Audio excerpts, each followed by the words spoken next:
Alrighty, well, thank you for being here, everybody. Today is the Integration Capacity Analysis, or ICA, first quarterly workshop for 2026. This is held under the High DER proceeding, Rulemaking 21-06-017. And today we're hoping to have some good conversation and updates from the utilities on the status of ICA. Let's get started. So, I'm sure many of you have seen this logistics slide before. All attendees are automatically muted upon entering. To ask questions, you can use the raise your hand function, which can then be used to send a request to unmute you, and you can ask your question verbally. Alternatively, you can type your question in the chat, and we will try and either read those aloud or direct someone from the utility you're asking to answer that question in the chat. We may also call on you and ask if you would like to read the question aloud yourself. Please remember after you are done asking your question and the additional follow-up to mute yourself. Lastly, this workshop is being recorded currently and will be posted to the CPUC YouTube shortly after its conclusion. The agenda today, so we're starting with the objectives, which are firstly reviewing the recent biannual reports. The utilities released their biannual reports February 2nd, I believe, of this year. So the next one will be released in July, and any additional IOU updates on ICA remediation and improvements. And as always, there's time for stakeholder questioning and input as well. From 1 to 115, we are doing the introduction by energy division, which we are currently in. 115 to 145, we're scheduled to have SDG&E cover their latest activities and updates on data validation efforts, next steps, resources, and Q&A.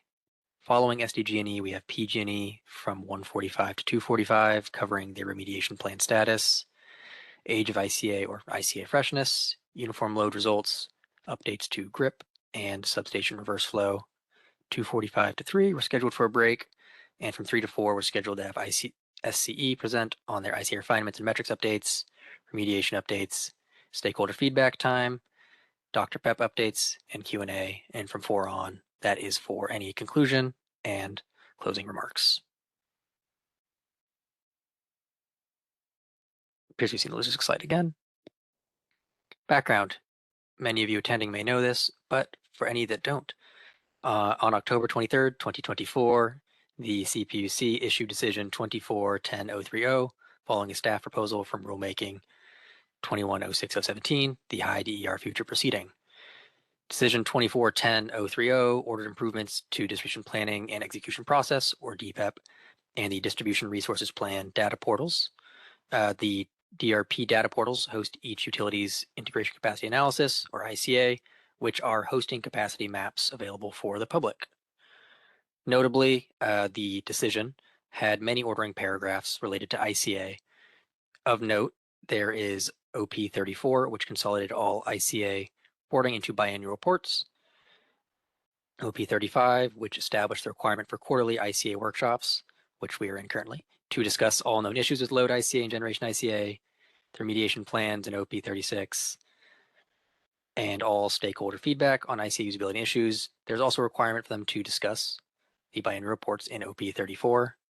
And then there's OP 36, requiring the utilities to each file a Tier 3 advice letter, their remediation plan for identified issues with load and generation ICA. Other orders in the decision were around general usability, graphics, and the creation of limited generation profiles. Some updates. As noted earlier, the most recent batch of biannual ICA reports released by the utilities on February 2nd, 2026. Those should come up today. And on August 26th, 2025, PG&E, SCE, and SDG&E each filed their remediation plan in Tier 3 advice letters 7686E, 5614E, and 4710E, respectively. These advice letters were all suspended, as all Tier 3 advice letters are.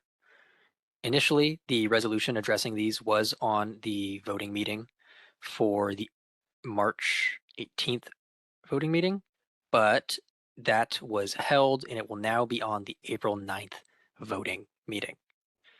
The draft resolution which may be modified by the new voting meeting, had proposed additional tracking and reporting metrics on ICA freshness and ICA discordance, transmission line display on the DRP maps, and eventual orders for ICA improvement methodology recommendations from the utilities.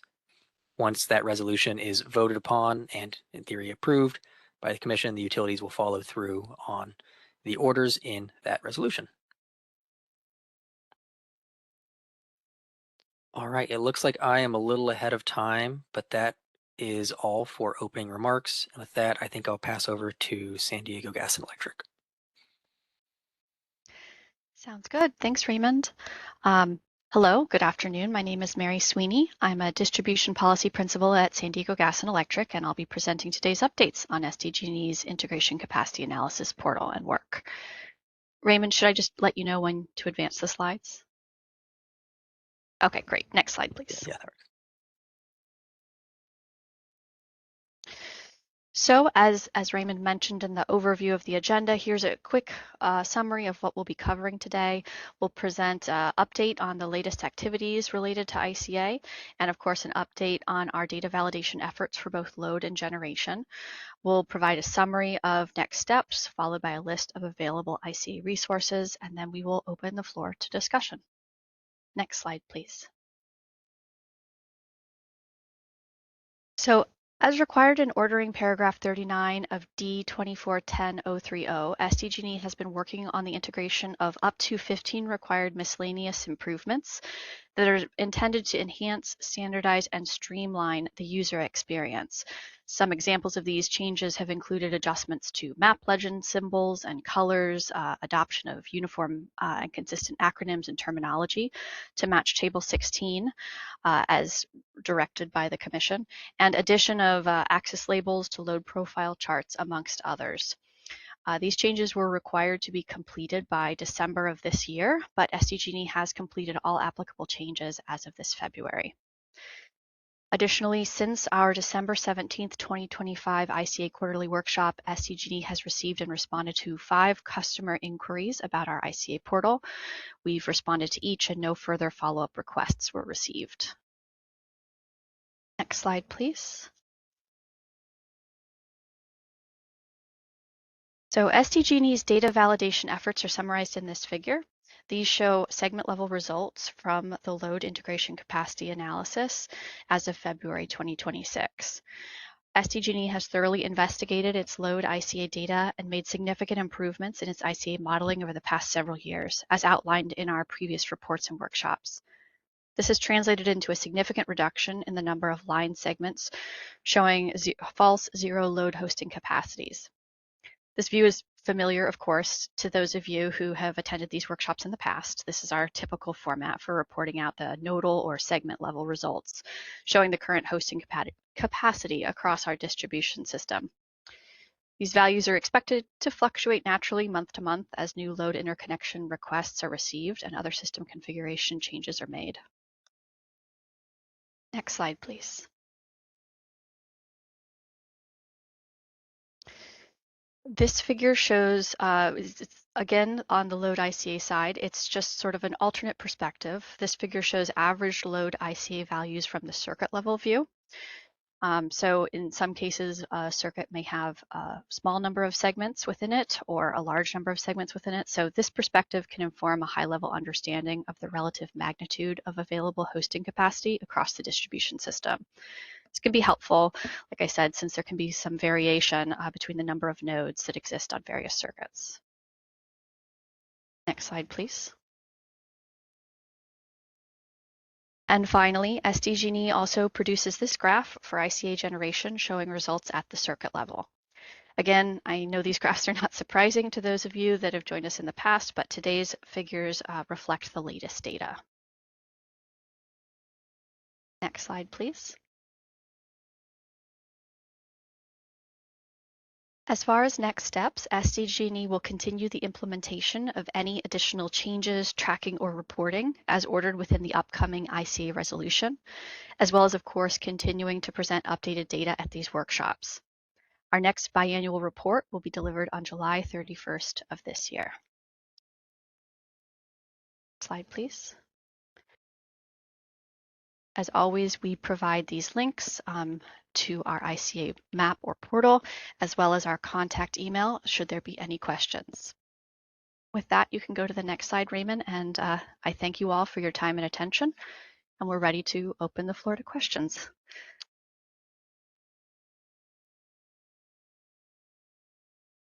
All right, I see one hand raised from Marie. Marie, you should have a request to unmute yourself. Thank you. Hi, everyone. Mari Hernandez with IREC. Sky couldn't join or maybe joining a little bit later, but I did want to ask on, let's see, slides, maybe 10 through 12, but especially 11 and 12. We were trying to figure out what this is showing. I actually haven't been on these workshops before. So I was trying to understand what the percentages meant and just what information is being conveyed here.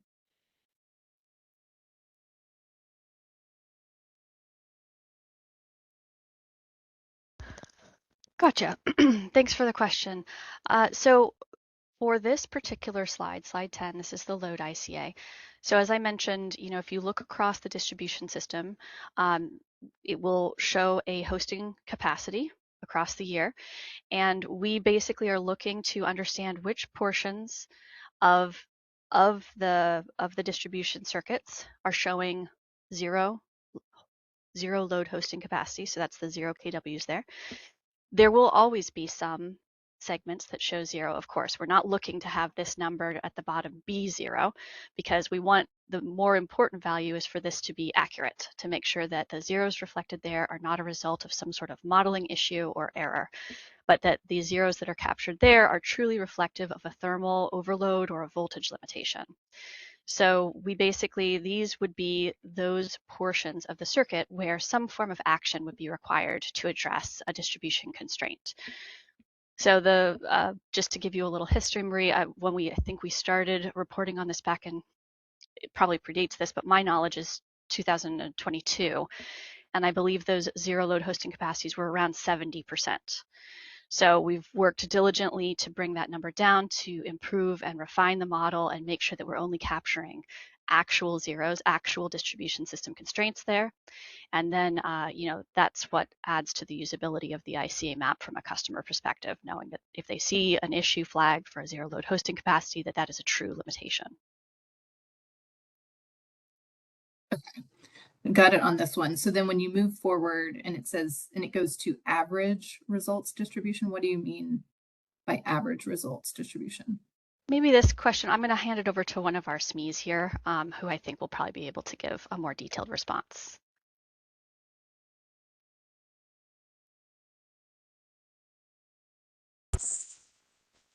Hello, can you hear me? Yes, we Yes, can hear you, Caterino. Oh, yes. Good afternoon. This is Caterino Vargas. I'm a principal engineer. So as Mary was alluding, on the previous slides, we're focusing on the node level, one point in time.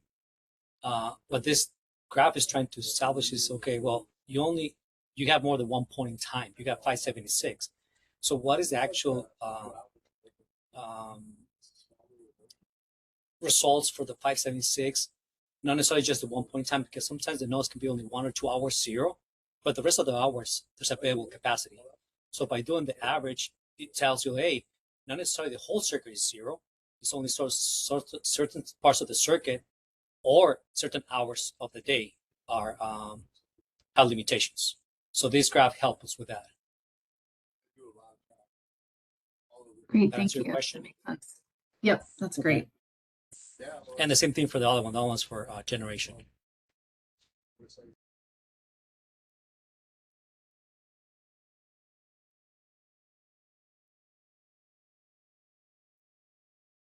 Right, we now have a question from Anthony. Anthony, you should have a request to unmute yourself.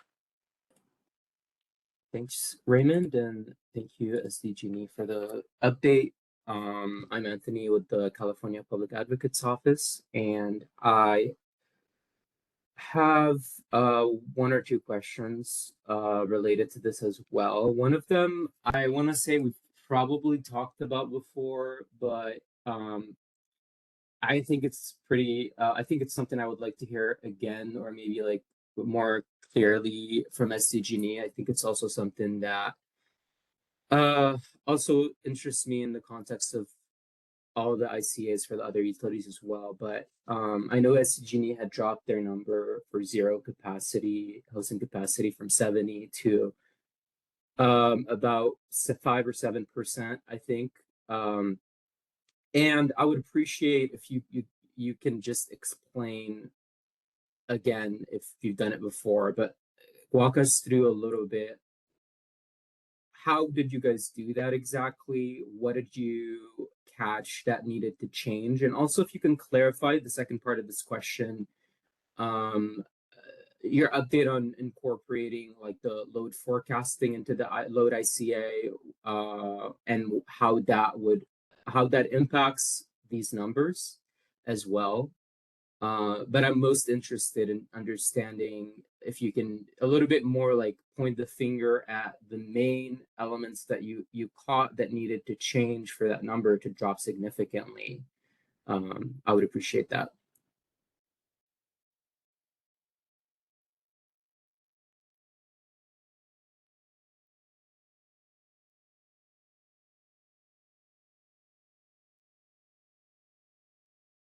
Yeah, absolutely. I'm going to pass this over to our SMEs as well, just because they have the longer history on those improvements since 2022. Yeah. Hey, Anthony, this is Katerina again. Well, we can point it to one single thing. It's multiple things that we've been working through the years, and for us, one of the things was do the QA/QC to all the models. So for us to understand what was the embedded issue, and like I said, there's multiples. It could be settings. It could be, some of the data sources wasn't correct. So through our month-to-month review, we start fine-tuning those things, and that allow us to get where we at right now. So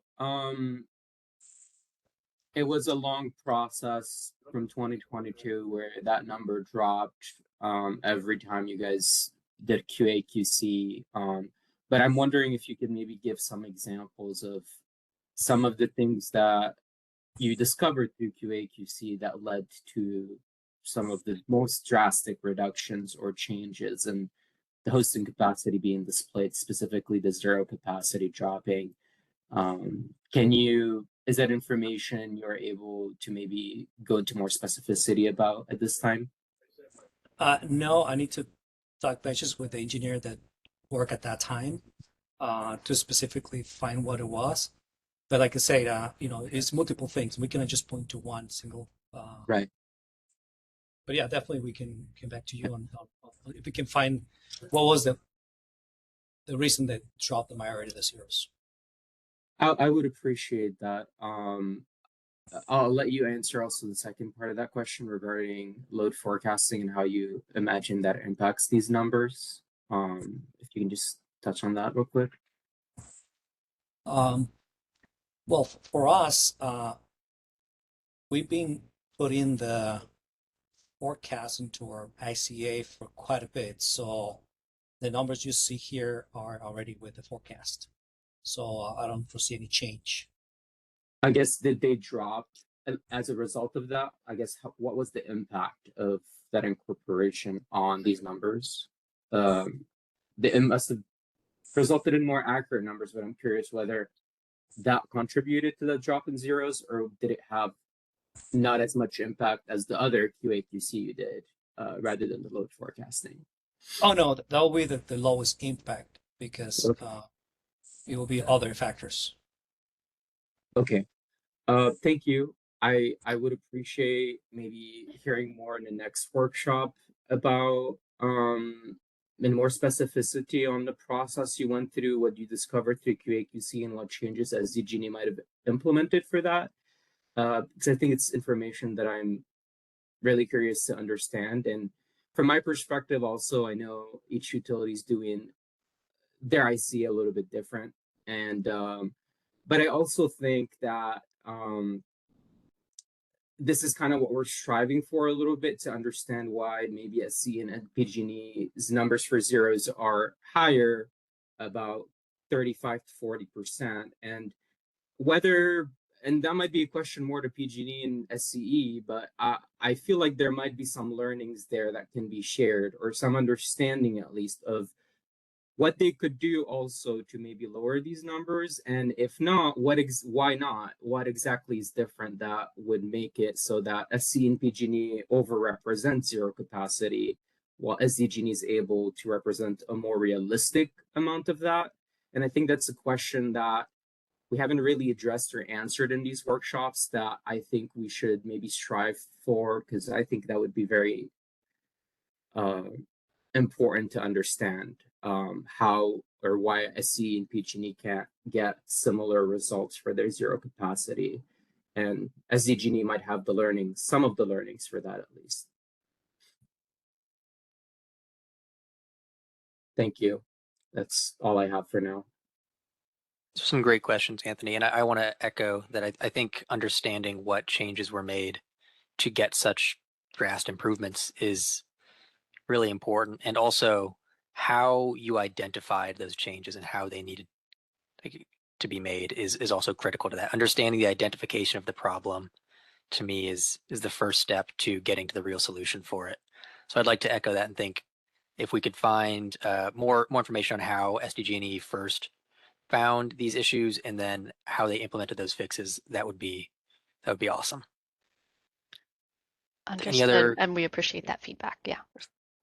Yeah, because we do appreciate dropping from 70 to 7. It's a big improvement. Are there any other questions for San Diego?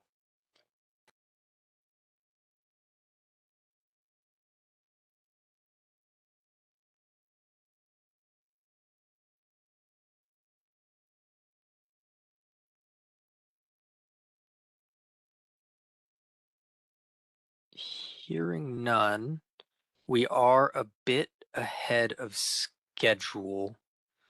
I believe it is PG&E that would be presenting next, but I don't know if they have enough staff online at the moment. I think we're Gabriel, good to go. you're good to go? Okay. If there are no objections, then I think we will start moving into PG&E.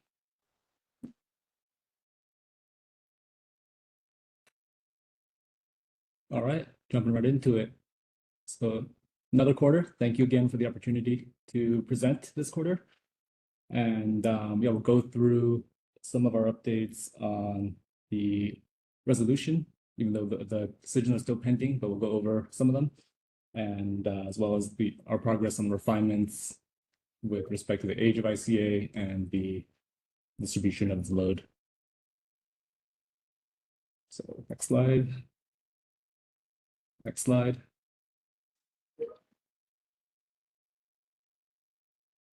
So this table shows our status of our remediation plan, and I'll give an update on each of these lines. Starting with the first one. First one, we reported on this in the remediation plan last August. This is essentially, so the known issues here, broadly, they're quality issues that we need to deal with in our inputs and assumptions. So the ICA model itself, it's only as good as the inputs and assumptions that it takes. So the default equipment settings, they represent all of the field specs and settings that come in through a GIS system, and they get imported into a network model through SIME. So that is not always perfect. So we need to identify where these areas are imperfect and then add our own type of automations and corrections to them. So before we were catching them on a case by case basis, we had to triage which ones were impacting ICA the most. Some of these are not consequential to the ICA results, even though they do need to be corrected, but there are some that are directly affecting ICA results. So obviously we triaged to address those first. So those were corrected in the source model and through automations, and these persist across our monthly refreshes. So that perpetuates into the future. What's in progress is we're still gonna run into case by case issues that, you know, these settings, these specs aren't always gonna be perfectly documented in the field. So we just need to take them as they come and figure out resolutions to them. Is working on continuing to charge, and we'll see these show up when we publish concordance results. So we got to work with our other teams who own the data for our equipment, and we got to work with our vendor to make sure that their equipment library is intact, to make sure these settings are correct. But for the most part, the high impact items have been completed, but we'll still keep this marked as ongoing and report on that. So similarly, on the second row, this item was for the input that is our generation project queue. So our ICA takes into account the nameplate rating of generators that are waiting to interconnect onto our system. That is built on top of the smart meter AMI data that we take into our model. So there's some nuances between the so all of these data platforms, they need to be seamlessly moved into the ICA model, and not one single team owns all of that data. And there's also the a time gap between when a generator comes online and when that data actually shows up in AMI. So we need to make sure that logic accounts for all of that. It's easy to identify, but it's a complex problem to solve. So that's why it takes time. But this one we marked complete because the new platform has logic that handles the queue generation in the proper manner, and we confirm that the behavior that we want to see is correct at this point. Third item, trigger date tracking. So this item has been requested by stakeholders again and again, and we've been trying to get that in place, and it's finally live as of last quarter, or this quarter still. So we are able to track at a circuit level when the circuits were last triggered. So for those not familiar, our requirement is to refresh the ICA at least once a month, and we in the past we didn't have a way to demonstrate on a circuit by circuit level basis, like definitively, when was the last time this circuit was refreshed since it was triggered. So now we're able to do that. Because the other thing I want to note was we don't refresh every single circuit on the system every month because there's no practical need to. We only refresh circuits that are triggered, meaning they have changed enough to warrant resources to refresh the circuit. So every time we run a circuit, we're going to consume people and computational resources. We don't see a need to run that on a circuit that hasn't changed. So that's one nuance to note. So we have a trigger prioritization matrix where we triage which circuit should be refreshed as a priority, and they're assigned like P0, P1, P2, and that's the order in which we refresh circuits. So this new field will tell us when that actually occurred, the trigger occurred, and then we'll be able to measure how old the circuit is since that date. So we need some time to populate this field. It's not retroactive. It's only for new executions that are coming through our system. So I believe by the next biannual report, we'll be able to give you more data on this. So, next one, we're still pending some CPUC decision on this. It's not to say that we don't want to do this. We think it's very good to do, and we're definitely going to be able to automate this through our internal IC use case called ACE. I think we're just pending a few comments that where we want to filter some of the use cases. So I'll give you a few examples. We only want to leverage data that already exists rather than create new manual data. So the core challenge isn't the comparison between ICA and the application size. That we can do quite easily.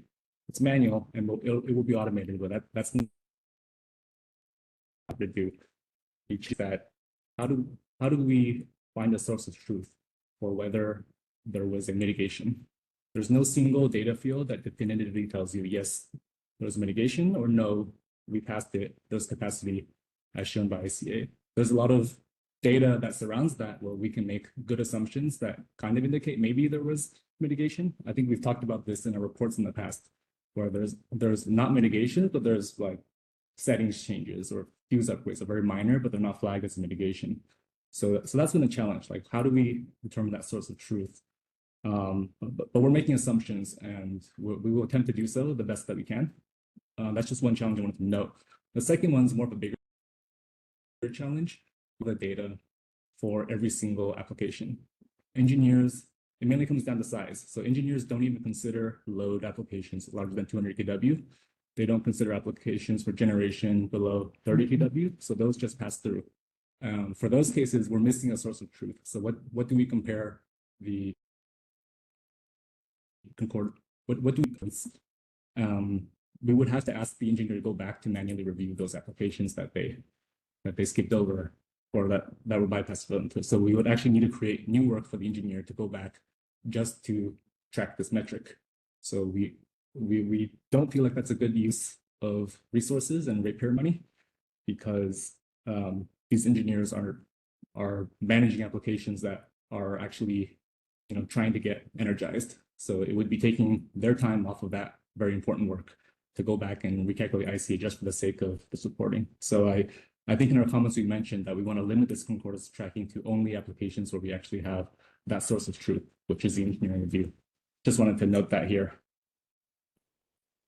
And then finally, the order paragraph 11. So I believe this is a minor misinterpretation. So this order paragraph requires us to publish substations up to transmission level on GRIP. So I think that's a misread of the 2021 ALJ ruling, which had two separate directives. One is to order IOUs to display substation on DRP maps. So that we have. There was no mention that it had to be transmission substations. The other requirement was the publication of transmission lines, not substations, transmission lines. So I think in the most recent decision that those two were conflated, saying that this requirement for transmission substations. And we believe that ruling was never created, and it's conflation of those two separate requirements. So we're happy, we're open to whatever the requirement may be. We'd like clarification on that. We just request it not be assuming that we were non-compliant with the previous requirement, unless you can clarify what that actually is. So if you want transmission substations on distribution planning portal, this should be scoped as a new obligation, not framed as non-compliance. That's all we ask in this ordering paragraph.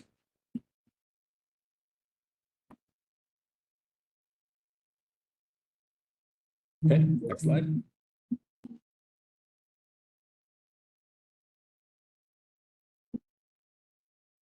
So this is a distribution of all of our circuits in the system and what percentages were updated in certain buckets of time frame. So every 3 months we have here.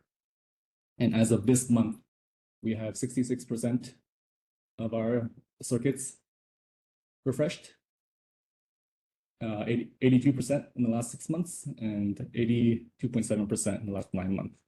So the gap between the 6 month and 9 month was due to that issue we had last year where we were unable to execute circuits for a few months until we fixed a critical bottleneck in our system. So that's been overcome. So ever since then, we've been steadily increasing month by month. And the good news is 2/3 of circuits were refreshed in the last 3 months. So we're well on track to meet our throughput requirements, and that's going to show in our trigger date metrics when we report on that in the next biannual report. All right, looks like we have a question on this slide from Ben Schwartz from Clean Coalition. Ben, you should have a request to unmute yourself. Yeah, great. Thank you. Ben Schwartz, Clean Coalition, as mentioned. And, I know this has been kind of a consistent issue, and we certainly kind of have brought it up at the last one of these workshops. So as far as what the statute says, it requires a monthly refresh. And I noticed that this graphic does not include a 1 month time frame here. So it does say less than 3 months, but that obviously could be between 1 and 3 months. So I'm just wondering if you could provide that specific information of how many of the triggered circuits are being refreshed within 1 month, which is what statute certainly appears to require. And at the very least, if we could understand between the last one of these workshops and this workshop, what percentage of triggered circuits are being refreshed in in 1 month, hitting that 1 month target. So those are two separate things. But as of right now, I'm not sure that this graphic provides the data that stakeholders and decision makers need to actually ascertain whether PG&E is in compliance with that clear requirement. Thank you. Yep, appreciate the question. And I know that's been asked for by stakeholders for several workshops now. So we'll be able to answer that question once we have these trigger dates populated. So that would be circuit by circuit level data on when the circuit was first triggered and how many days has it been since it was last triggered. So that trigger date can also be published on our public map. And we'll be able to give you monthly metrics of our system as a whole. So until then, we've only got percentages. Like this is more broad level statistics, but circuit by circuit level, we'll have available the next biannual report. Yeah, if you could go into a little bit more detail. I think I heard you answer that at the end. You said the next report. I'm just wondering why it's not possible now or what will change, just so I've got a little bit of a better understanding about the process. I'm just a little bit confused about that. If you could explain a little more. Thank you. You're confused about the process of the way we trigger circuits, or the way No, we track? what I just heard you say at the end there is that you will be able to provide us an explanation of the timelines in time for the next report. And so I'm just I'd like to understand a little bit more of, why then, or what will be different then than now, and what's stopping PG&E from publishing that information currently, and because obviously this has been an ongoing subject that we've debated for years. And so I'm wondering what is going to change in the next 3 months that hasn't sure. already changed. And forgive me if I'm repeating myself. I'm not quite sure what's going on here. No, happy to clarify. Yeah, so this trigger date tracking field is new. It just got implemented last month. So before we had this, we weren't able to. So PG&E has like 3,000 circuits. We don't refresh the entire system all at once, right? We analyze each circuit by circuit. So how we determine which circuit goes first is based on a set of trigger metrics. Some circuits don't get triggered at all because they don't change. They have low activity. Some change all the time, maybe every week, because there's always new load or generation coming online. So now that we're able to track that exact date of when they're triggered, we now have a archive of all the circuits and when they were last triggered, right? Because it's not retroactive, so since it just went live on last month, and we can only track the trigger dates for the circuits that we execute, we would not have this metric for the entire system until we've executed the entire system. So by the next report, we will have about 3 or 4 months worth of this data, probably pretty close to the entire system being executed, and we'll be able to give you a large portion of our system's circuit triggering dates compared to the data reporting. Does that make sense? Okay. I think that makes a lot more sense to me. Thanks for that clarification. And I'll just say, for the sake of the record, that I think it's important that it should be all circuits. And, I don't know that there's a carve out for any circuits not meeting those dates in the requirements that are currently in statute. But thank you for that update. That's helpful. Okay, yeah, it would be good to have the CPUC comment on whether all circuits are required, because in our point of view, every circuit that it executes, it's going to consume computational time and human resources. If a circuit doesn't change means there's no upgrades, there's no load or generation on the system, the analysis would produce the exact same results. Why spend the resources? So that's why we have a trigger metric. We only update the circuits that are triggered, not the ones that have no changes. Unless I misunderstood that comment. I can speak as an individual. I obviously do not speak with the interpretation of CPUC legal or as a voting member, but just as someone that's read some of this documentation. The requirement, as I recall it, is that changed circuits must be updated on a monthly basis. So in my personal interpretation, there is an implication that the capacity on the circuit must be changed, whether that is due to a energization or interconnection request or other work done on the circuit. And my assumption is that that language was put in place to avoid redundant calculations and allocation of resources to something like that. But yes, all changed circuits shall be updated on a monthly basis is we're on the the same language page. as I recall it. Yeah, looks like Ben, that's what Ben meant as well. Okay, thank you. And we have a new hand up from Som. Som, you should have a request to unmute. There you go. Thank you. Just a follow up on this, because your answer made sense within the context it did. But we've been working on the ICA. You've been working on the ICA for close to 8 years now.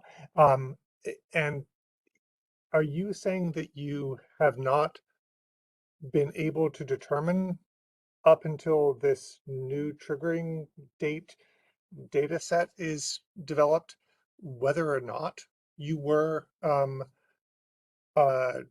knowing that there was a change in a circuit and performing an ICA analysis on it within a month? No, that's not what I'm saying. So okay, this... so back to what I think Ben was trying to get at here in the previous question was, is it not possible to say the degree, what percentage of circuits that have changed in a given month you are typically recently able to actually complete a review of within the next month? Yeah, so I believe about 2 or 3 workshops ago, we presented that type of data. We reported on average how many circuits are triggered. It was like 250 per month, and on average how many we execute, which was like 400 to 500 per month. That presentation, I think it was well received, but the stakeholders wanted to see more. They weren't satisfied. How can you? They asked PG&E, how can you show that? Okay, averages are fine, but how can you show that every single circuit is a month or that has changed is a month or younger? So that's what we're trying to accomplish here with this trigger date tracking on a circuit by circuit basis. We can tell you that. We can give you averages. Yeah, that's not an issue. It's certainly valuable, to a user to be able to know how old the data is. But if they have confidence that the reason the data is more than a month old is because there has not been anything to trigger a review of that, or that if there had been something to trigger a review, that 95, 98, 99, 100% of the circuits that were triggered for review actually did get the review. That the reasons that they haven't been updated is simply because you have confidence that there was no need to update them. Right. So if you're saying that, like, the triggers that came in for review, and all of those are now being regularly recalculated within the next month, that's what we want to hear. And so I'm wondering if there's a reason it's not a clear yes that those circuits are getting reviewed within the next 30-day period. Yeah, the answer is yes. All the circuits that are triggered are being refreshed every month. Excellent. That's always been our position. That's the key takeaway I think we're looking for on this, and thank you very much. Tom, did you have a comment? No, I was just gonna mention that, yeah, I think we're all in line in what we want to achieve, and I think in terms of where PG&E is at too, we also want to improve the transparency of that. And so what Gabe had mentioned in the very beginning is we're also, putting out there the trigger dates to make it transparent that this is what we're doing, as well as, when we get into the next quarterly, there's an opportunity for us to show you guys those results that I think you guys are all looking for. So just highlighting that I think we're all aligned in terms of what you guys want to see and what where we're sort of proceeding forward here. So yeah. Yeah. Thanks, Tom. All right, if there's no further questions, we can Next continue slide. this, I believe.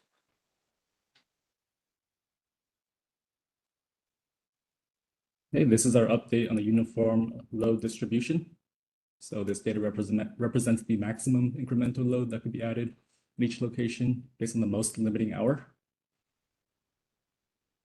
There's not much to say about this, really, other than that the results are stable over time. Now, this doesn't really reflect accuracy. I think the concordance tables that we'll present in the future will give us a much better picture. But this at least gives you a snapshot of what portion of our system is showing what capacity. I would caution that this doesn't mean that 34% of our system has no capacity. Remember, it's a complicated concept where ICA shows the system as is right now, and when an actual application goes through review, the engineer has more bespoke tools at their disposal. They can change settings, they can replace fuses, they can do all sorts of minor things that aren't considered a mitigation or an upgrade that would unlock this capacity. And it's debatable what kind of assumptions we can make. Like if we ignored all fuses, for example, this would go down substantially. But do we really want to do that? We're going to increase the false positives in our system, which we want to avoid.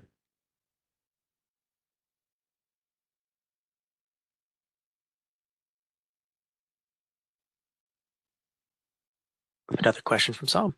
Sam, you should have a request to unmute.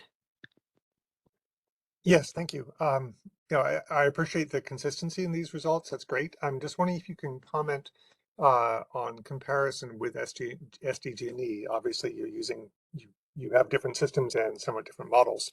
But SDG&E was showing considerably higher average results, many more within the 1 to 4 megawatt range of capacity. Though I may be conflating the load and generation capacity a bit on that there, but are you aware, or can you comment on the difference between your results and SDG&E's and which factors contribute to those? I'm not saying that it's incorrect in any way. I appreciate the consistency here.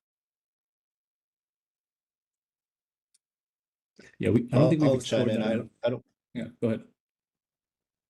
Yeah, I was just gonna say I don't think we explored it, one, but I think in terms of two, in terms of our system itself, we do have different systems, right? In terms of how our lines are built, how long our lines go, what customers we serve. I mean, generally our customers make up this,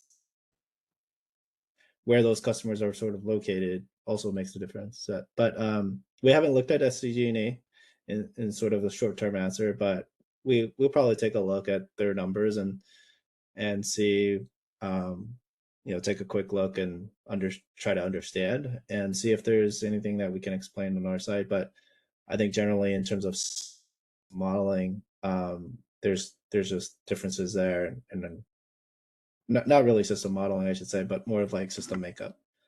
Yeah, that's what we're trying to get at is this reflecting a physical difference in your grid, which is fine and appropriate, or is it different results from the model which show an inconsistency in modeling approach? And it'd be good to identify which of those it is. Thank you. Yeah.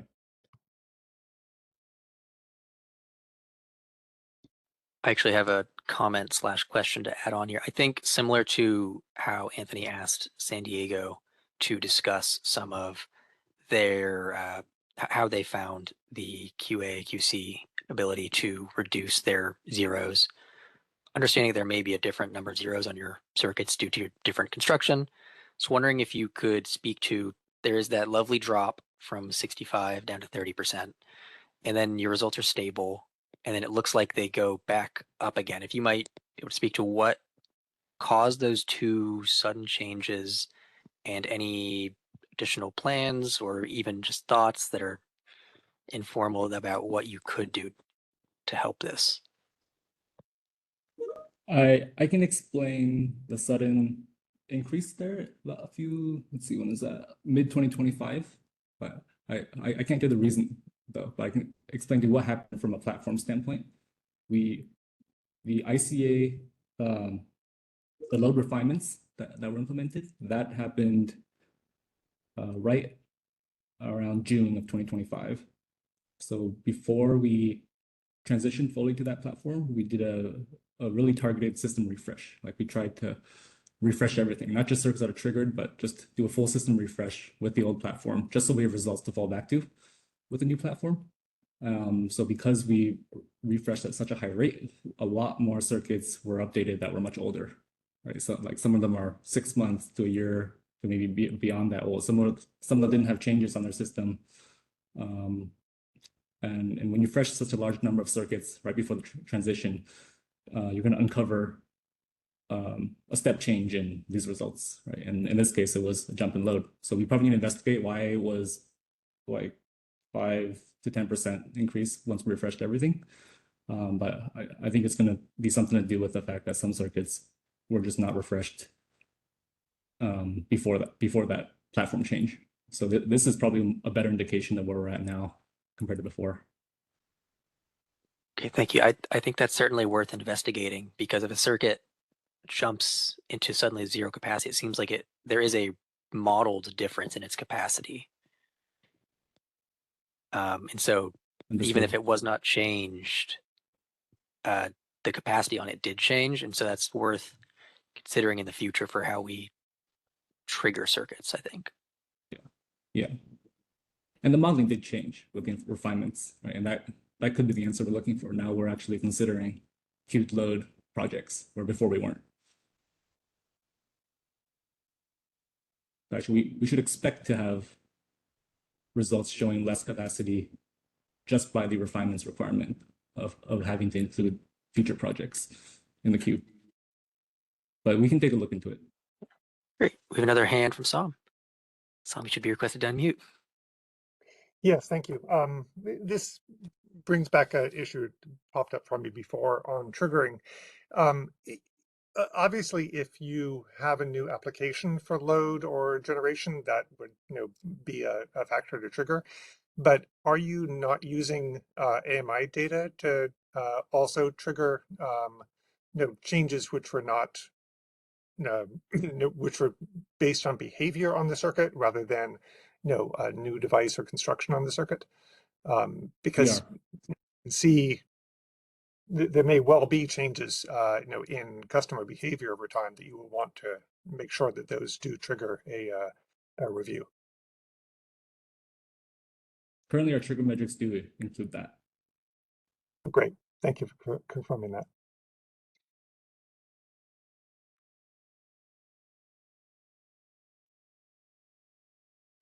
All right, seeing no further hands, I think we can continue.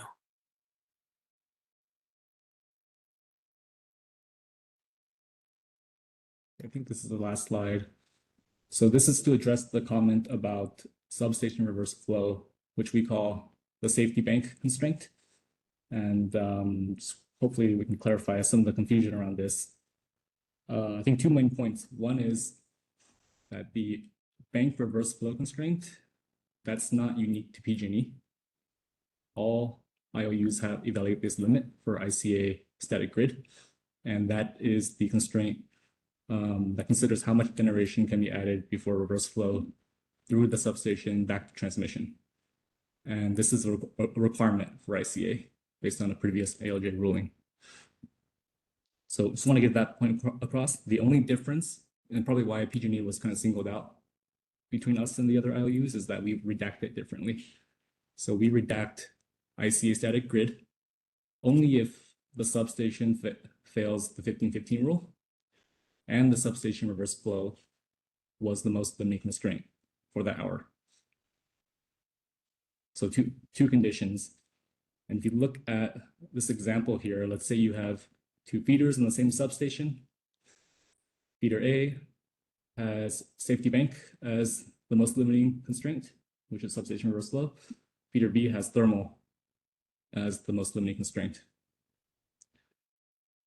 If the bank fails 1515 rule, we would redact ICA safety bank for both feeders, but the published ICA static grid value would depend on which one's the most limiting constraint. So on feeder A, we redact it because ICA safety bank was the most limiting constraint. For feeder B, it's published as 1000 because ICA safety bank was not the most limiting constraint, even though it's redacted, but thermal was most limiting, so we publish thermal as 1000. So this is pretty rare. We have 700 or so substations in our system. Only 55 or so are failing the 1515 rule, which we prefer to redact. And within those substations, only a portion of those line sections have a redacted hourly value in their LGP profiles. And if you look at that across the entire system, 1.6 million or so line sections, that's only about a 1% impact on our system. So yeah, our approach to that is we want to ensure that under no circumstance that these bank level limits can be reverse engineered to violate customer data privacy. There's no way to say if this is the most it's definitely the safest way, right? Obviously you're going to get more redactions, but it's the safest and most conservative way to make sure that under no circumstance somebody has all of the puzzle pieces to reverse engineer a bank level constraint to a customer that's near that bank, especially for a small bank with not that many customers.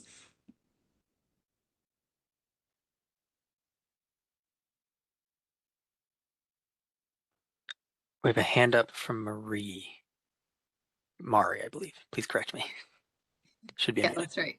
Thank you.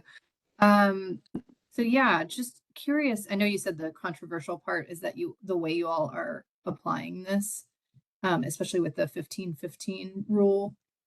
Do you know if there's a reason why you all are doing it different than the other utilities? It's just our approach to customer privacy.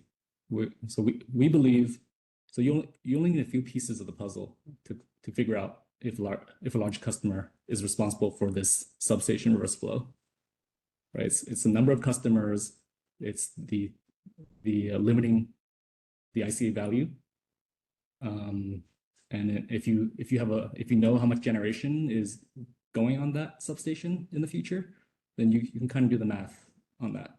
All right. I'm not saying it's common, but it's possible that somebody has enough information to put it together. Our approach is we want to make sure that under no circumstances that we were the ones that allowed somebody to reverse engineer it. And there's many ways to do it. I think other IOUs, they redact it at the line section level or redact it only if all the line sections fail the 1515. For us, we redact if the bank fails 1515 and it's most limiting.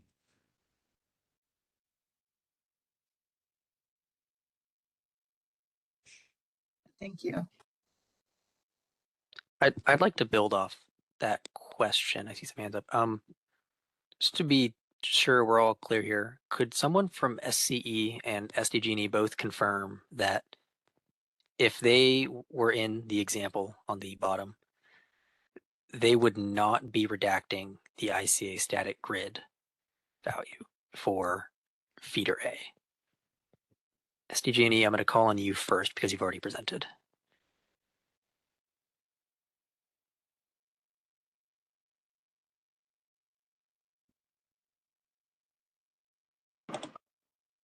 Hey Raymond, this is Jen from San Diego.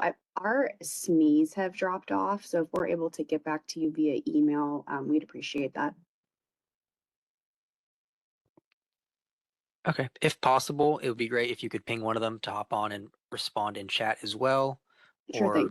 respond, but yes, I will at the very least be hoping for an email today on that. It- SCE, I see you have some number of staff here, maybe not all your SMEs. Would you be able to confirm how you handle this? Want to also echo, San Diego, we'd really appreciate if you could try to come back to the meeting and answer that question. That would be really helpful.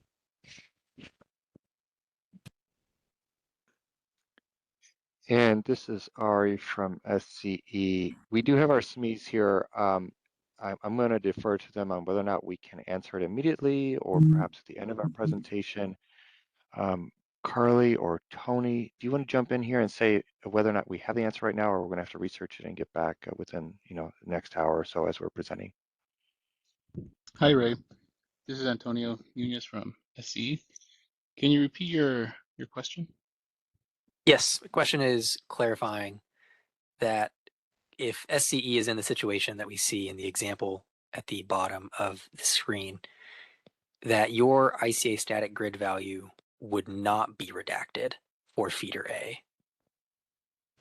That is correct. We do not redact static grid values. Okay, thank you.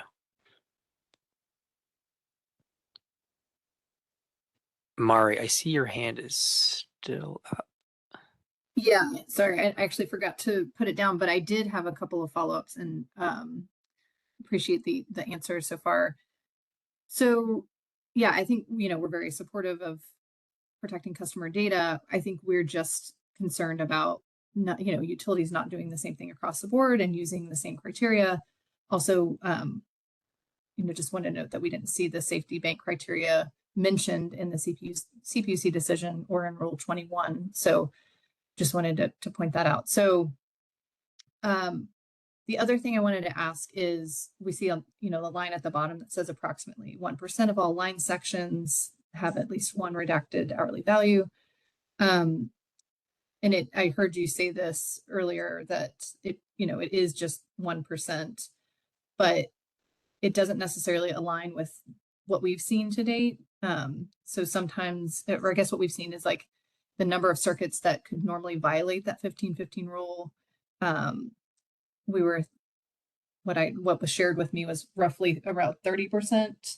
So just wanted to confirm that it is actually 1%, and if you can explain that any further about why that wouldn't be higher.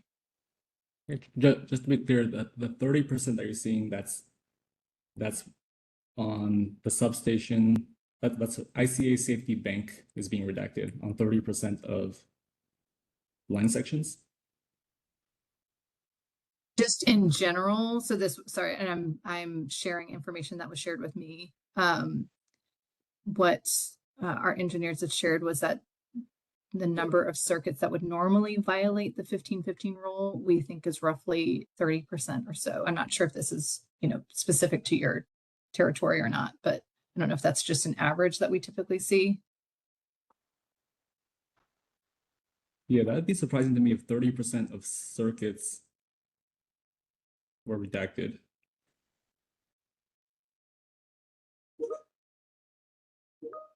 But you confirmed earlier basically that from what you're seeing, it's just that 1% of all line sections that would be redacted or that have been redacted. Yeah, so what we did here is we looked at, so the substation 1515 rule, or the bank, is the most, that's the prerequisite, right? So we look at the 55 substations, and then we look at, of those 55 substations, out of all the line sections on that substation, which of them has at least one redacted hourly value in LGP due to this safety bank? And that was about 16,000 line sections. In our system, we have 16 or 1.6 million line sections. So that's how we got the 1%.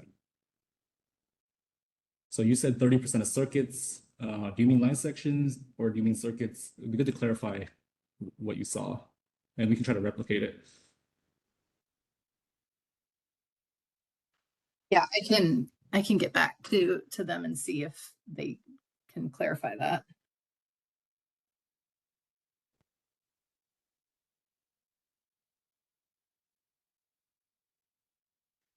Yeah, to be clear, this is just redaction due to this one particular scenario, right? Not all 1515 rule.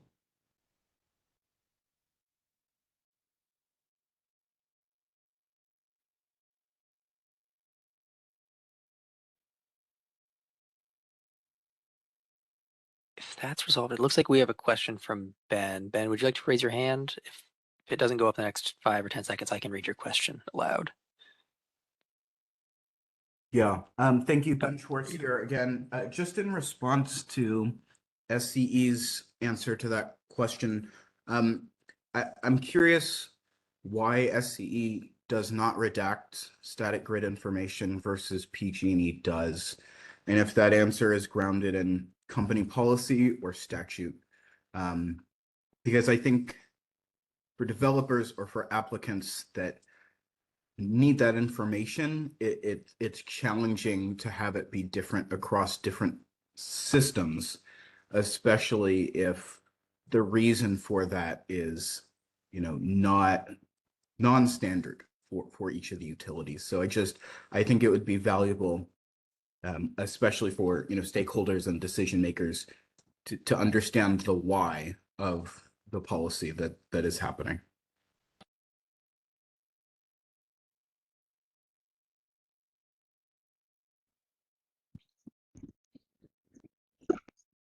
Hi, Ben.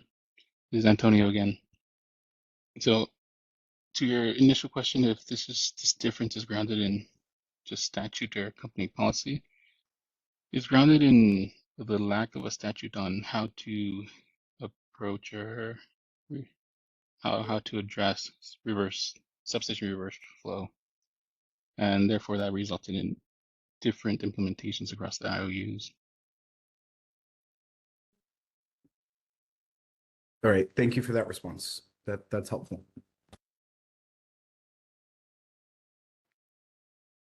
And I have a follow-up question from that. So Antonio, you mentioned that there's a lack of guidance on reverse flow into substations. And I did notice in Rule 21 that ICA static grid and OpFlex allow for different criteria to be considered for the most limiting factor. And they don't mention reverse flow into the power bank in them explicitly. I was hoping actually each utility, so let's start with PG&E and then SCE. What criteria does safety bank or reverse power flow into the substation fall under? Is it a thermal consideration? Is it protection? Is it safety? Is it voltage? I'd just like to better understand where it fits into this equation and its role in ICA static grid. For PG&E, it's under safety. So safety has two categories. It's bank reverse flow and SCADA reverse flow. So safety is the minimum of those two for OpFlex. For static grid, safety is just safety bank. We don't consider SCADA reverse flow because that is an operational flexibility parameter. Mm-hmm. And SCE, do you know where it fits into your criteria?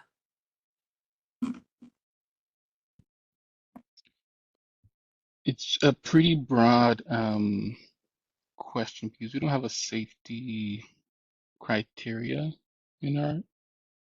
from my perspective. We have protection criteria, which can be considered some safety aspect to it.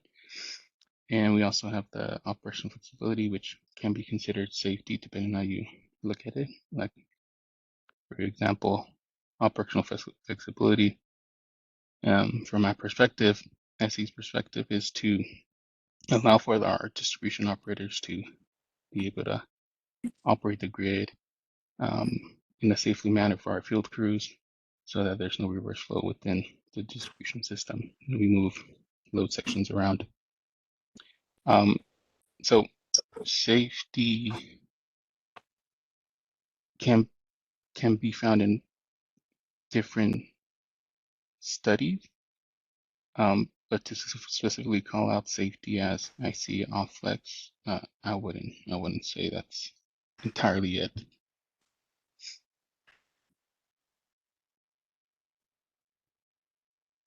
Okay, that's interesting to hear from both of you. I certainly, I believe the resolution 5211, which approved the LGPs and cited to the ICA Working Group 2 report, uses safety and OpFlex somewhat interchangeably and at times nebulously. So I am going to probably take this back and look further into the use of that field in ICA static grid, because that may be slightly different than the intention of previous rulings.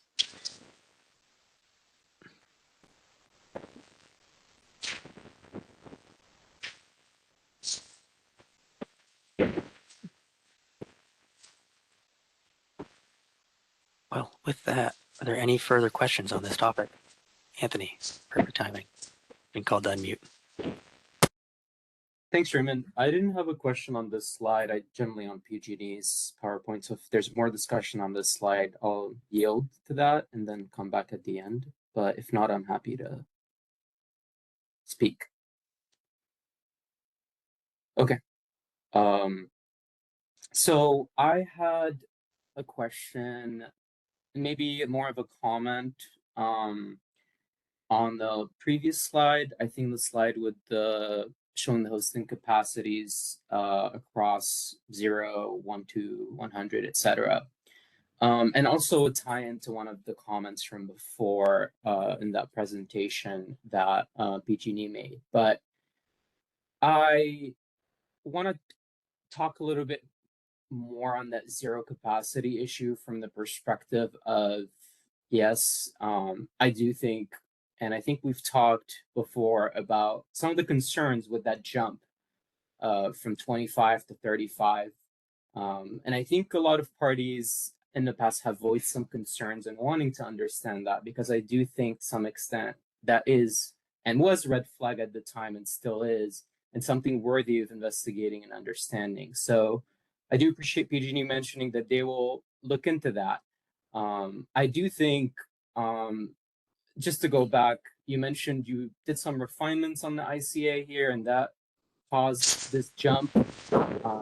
And that might lead back to some of the debate between, okay, maybe that these refinements in your perspective made the ICA more accurate, but also it likely made it more misaligned. Considering I don't believe necessarily, and I think you might agree with me, that PG&E has 35% zero capacity on its grid. That being said, I want to tie that back to a comment from before from PG&E about not wanting to include the projects that don't go to engineering review and its reporting. And I think one concern, including others that I have with that, is the fact that I would assume or expect that a large amount of these projects that are not going through engineering review, that are siting at zero capacity sites, are probably passing despite the zero capacity site. And if that report is going to be implemented as currently described in the resolution, that means that PG&E would have to explain what is the root cause of that discordance between a project that passed the screen despite it being zero capacity. So you would have to do that investigation at that time in that report to show us how much that discordance happens. And I think that's a big concern for misalignment, because when citing a project using the ICA, if they look at a zero capacity site, that should tell them to not be able to cite there. But if most of the time they're able to cite there, then they're really not going to utilize the ICA anymore. And they're just going to ignore that process, and that makes the ICA not usable. And I do think the resolution touches on that. That being said, I think this is kind of a prime example of maybe an issue that clearly at least required understanding at that time, because it's been mentioned a lot, and the reporting really should not be the place at that point later on where we first think to investigate that. I do appreciate, and I think the reporting will do a good job if it does include all of these projects, although PG&E mentioned they don't want to include them, to show that misalignment, because I think showing that misalignment and also starting to investigate it even before these reports verify that there would be a misalignment would be very important. And I do think 35%, especially after a jump by 10% that is not explained except by refining the ICA, which I'm not sure if refining really made it more misaligned, most likely because that's less reflective of the grid. It's just a concern to me.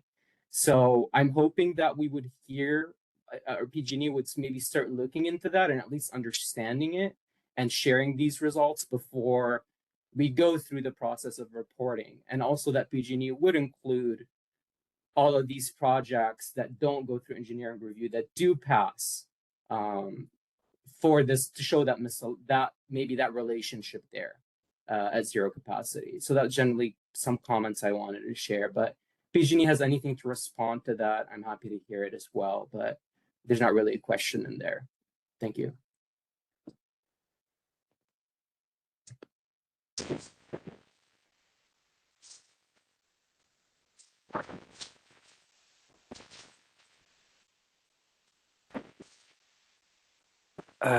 Gabriel, we hear what sounds like rustling, but we don't hear you speaking. Yeah, Gabe, I don't know if we hear you speaking. I'm- Might be some audio. I'm just coming from my side. wondering, while we're waiting for PG&E to get the audio back, if Anthony, I wonder if you could kind of summarize what you said, and I just want to make sure we're focused on the main question or inquiry, because you had a lot to say and it was very helpful, but I just want to maybe summarize it just to make sure we're extra focused on what you're asking.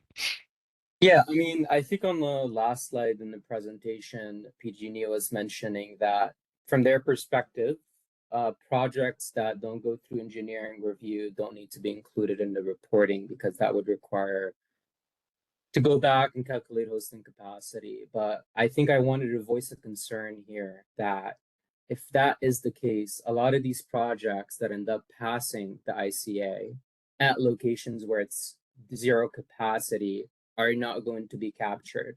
And I think that is an important discordance to capture because that is the root of the questions we asked earlier about how come it's 35 and how come it jumped up. So they would have to, if that is included as we've requested, but PG&E seems to not want to include that, that would just give PG&E another opportunity to not really look into why that these zero discordances are rampant and specifically when they're misaligned with actual results. So from my perspective, looking into that 35%, I feel like at that point, we've done a bunch of workshops, should have already started because we've asked that same question many times, every workshop really. But not including these certain projects in the reporting is just another chance to really not show the extent of the discordance caused by these zeros. So that's just the concern I was raising in this workshop. That hopefully we can hear, PG&E can start having a response and investigating that jump, including why these zeros are so high. And to include that in the reporting, because that will definitely shine more light on that discordance on these projects that pass. Is that clearer, Gabe?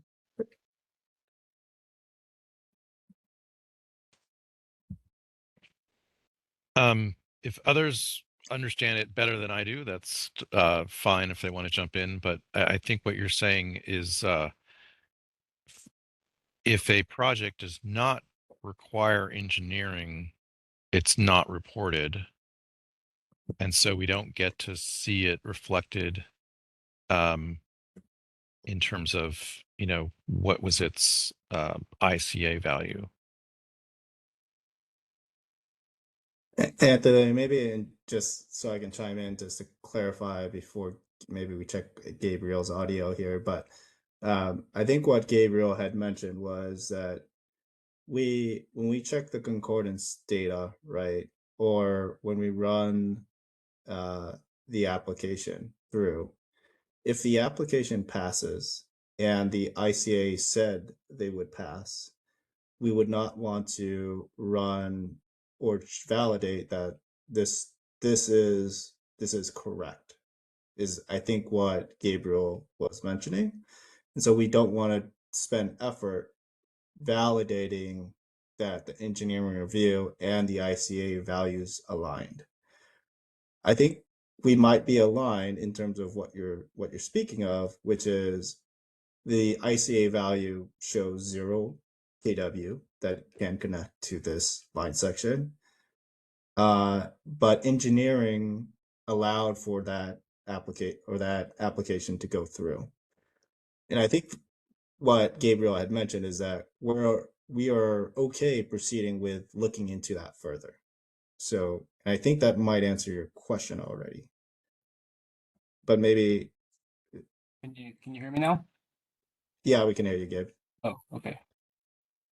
I guess just to clarify your response. So from your perspective, PG&E still plans to incorporate or include in any reporting the projects that would potentially site at 0 sites, but end up passing, right? And you would show, but then it would still, from what you described as to what you want to see in that reporting, is that it would still include these projects and it would show that discordance. So it would require that investigation to be done at that point as a root cause, as to whether there is a discordance and what causes it between 0 sites and project that passed there.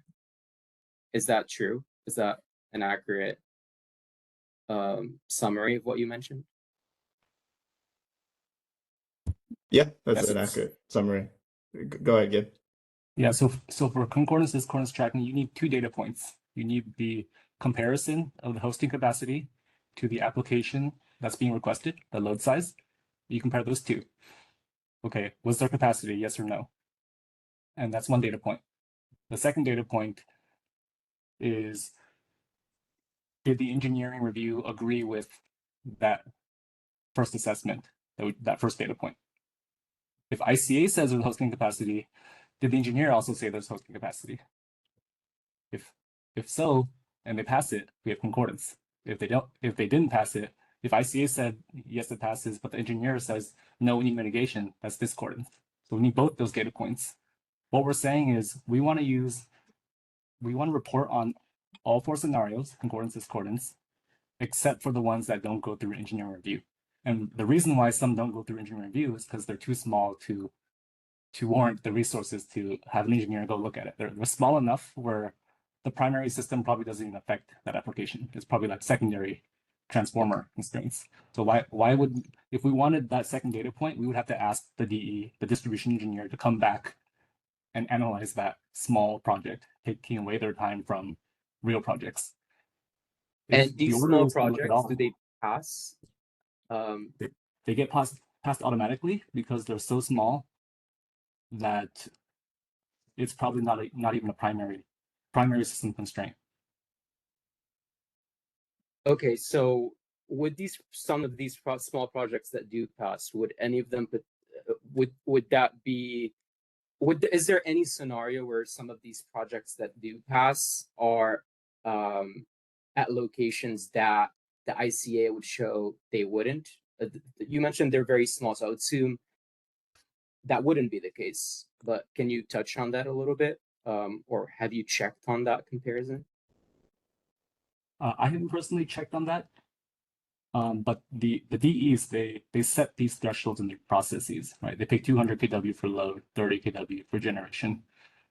They're not arbitrary. They pick those thresholds because they have a ton of volume coming through, and they probably looked at the data and figured out which ones are worth analyzing and mitigating. And they determined that these thresholds, anything below those thresholds, they typically don't have any issue with capacity. Like they're small enough where they're inconsequential to whatever's showing on the primary system. So I can't really speak to like how they arrived at those thresholds, but the second data point doesn't exist for those projects. So we would have nothing to compare ICA to. Yeah, I guess, and just to summarize in 1 sentence, I guess my concern was that these projects might not be represented if they're cited at 0 capacity site and there's no and they're passing anyways, but there's no comparison. And I do think these could potentially paint a picture of projects at these zero capacity sites that passed, which is a discordance. So I guess my question or concern was whether there's any, what is your view on these not being captured there? On Well, that potential discordance, I guess. Yeah. So if we capture them Mhm. and we assume that all of them that pass through, it means there's no capacity upgrade. Some of them will be concordant, some of them will be discordant. It's just noise. There's not any value you can infer from the data. Okay, so all right. So I guess these discordances are not necessarily worth looking into even at zero capacity sites to understand from your perspective. Like they can't be there's no, from your perspective, there's no changes on ICA that would be needed to make it more accurate so that these discordances in these situations go down. It's more like effort to value, right? There's plenty of applications that we're going to track concordance and discordance to. We're just saying that if we don't have the data point to do the concordance tracking, like let's exclude those applications because they're just going to be noise. And we can do it if we have the data, we'd happily do it. It's just that we don't have the data, so we would need to change our process and make the engineers come back and evaluate every single small application just to satisfy this reporting requirement, which we don't recommend. But if that's what stakeholders want us to spend their money on, then that's another discussion to have. Right. Because So these projects specifically don't get your engineers don't perform a capacity impact study on these specific projects. Is that why you don't have that data point? right. It's yeah. All you Yeah, have and is that's the why ICA. mentioned exactly, and that's why David mentioned the second data point that is really needed to actually do this concordance check is really just having engineering review. And if we could have both data points in terms of, hey, this is applications that actually went through engineering review, greater than 30 kW on gen, 200 kW on load, it seems. Then we have that data point that says an engineer reviewed it and said that this can go forward, right? Versus something that automatically passes or fails based off certain, a criteria, right? So. Okay. I appreciate that explanation. I guess from my perspective, these projects, if they still pass and they're at a zero capacity site, from my perspective, you already have the data points you need, right? They pass automatically and they're cited at a zero capacity. It doesn't necessarily require an engineering review to check the capacity. It already passed, right? That was kind of what I was getting into at the beginning in terms of my trying to understand in these circumstances why the exclusion would be needed, because I think you have the data points, right? They're cited at zero capacity and they passed. And that's already 2 data points you do have, right? Yeah, but they passed not because of a engineering study. They passed because that's our process. We simply just pass them. So some will be concordant, some will be discordant, but not because of ICA. It's just noise in our data. Okay. All right. I appreciate the conversation. And yeah, I think that's just something I wanted to look into and understand better. Yeah, I have sort of a branching question from that. What is your lower limit for what requires review? 200 kW for load. So, wouldn't it make more sense for the maps to show that there's 199 kW available basically anywhere if these projects don't get reviewed? It sounds like there's basically 199 kW available anywhere. So that's the debate on IC accuracy, right? Like if we want to do that, is it still accurate? But it might be more useful. So I think the concordance data will allow us to make that determination. Like what other assumptions should we make for ICA to make it more useful? Like this 34%, a lot of it could be hidden behind a minor setting, a minor fuse upgrade, or a process.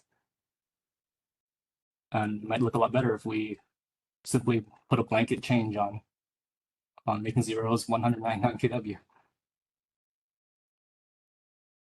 Okay.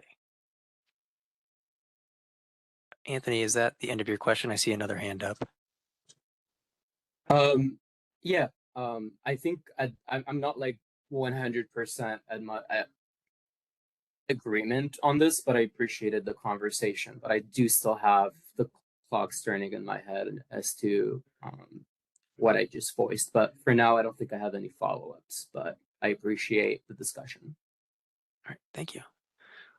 We have a hand up from Sky. Sky, you should be unmuted.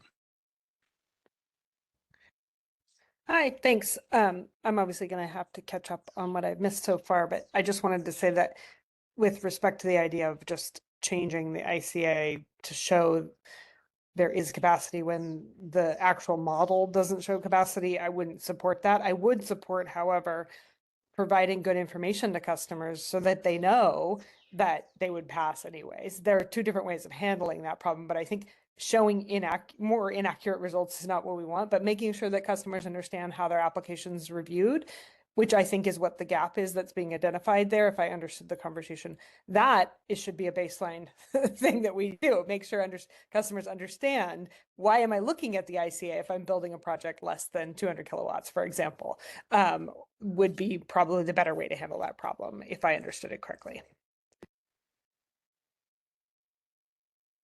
Yeah, I would agree. I agree with that. That's a good point, Sky. There should probably be better availability of the information for what type of projects are fast-tracked through the ICA. Maybe we can work on getting that added to, at the very least, the user guides across the IOUs. I think we discussed before, like the fact that we have limiting constraint now on the map, and give some indication of that. If it's a voltage issue for generation, that could just be it. Like you should still apply for that. Like it could be a settings change, not a bit major upgrade. So I mean, that's a start, but probably open to more information put on the map like that. But yes, we agree that we should put more guidance on that.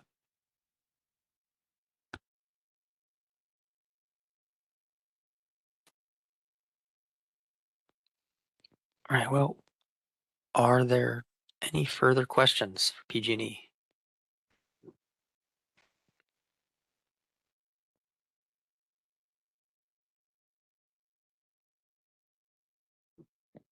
If not, I think we can head to break a little early. We are supposed to resume at 3. So, unless there are any last second questions, I will let you all go and we will resume at 3. Hey, this is Ari from SCE. Raymond, we actually have our team available now. So I'm wondering if we need to go all the way until 3 to start, just to make it most efficient. We could probably just stick with a 15-minute break as was contemplated, and or even just round numbers 250 or something, so people don't have to wait the full, nearly 25 minutes. Yeah, unless there are any objections in chat, I think that is reasonable. All right. Well, I will see you all at 2:50 then. Thank you.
All right, everybody.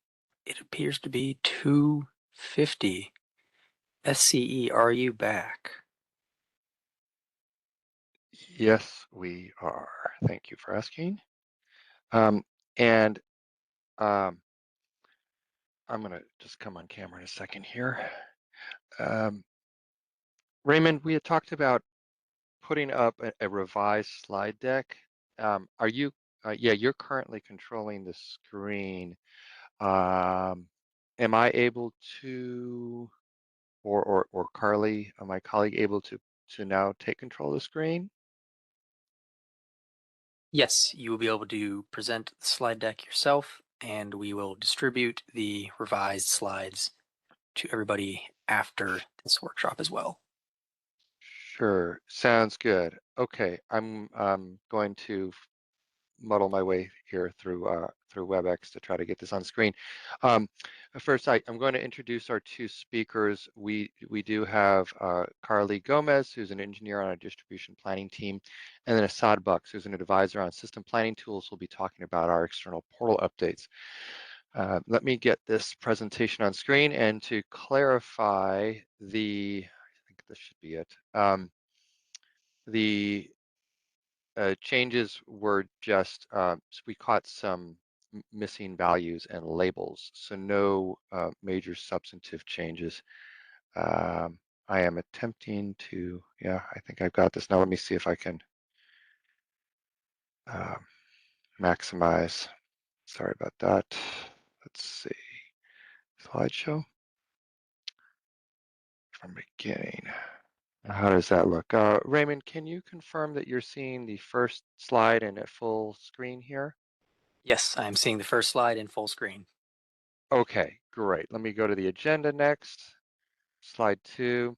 Yeah, so again, no major changes, no slide additions or subtractions. We just added a couple of numbers that were missing, and then some labels on a table on one of our slides. So as I mentioned, Carly and Assad are joining us here today. Carly's going to do the bulk of the presentation, then we'll go to the external portal.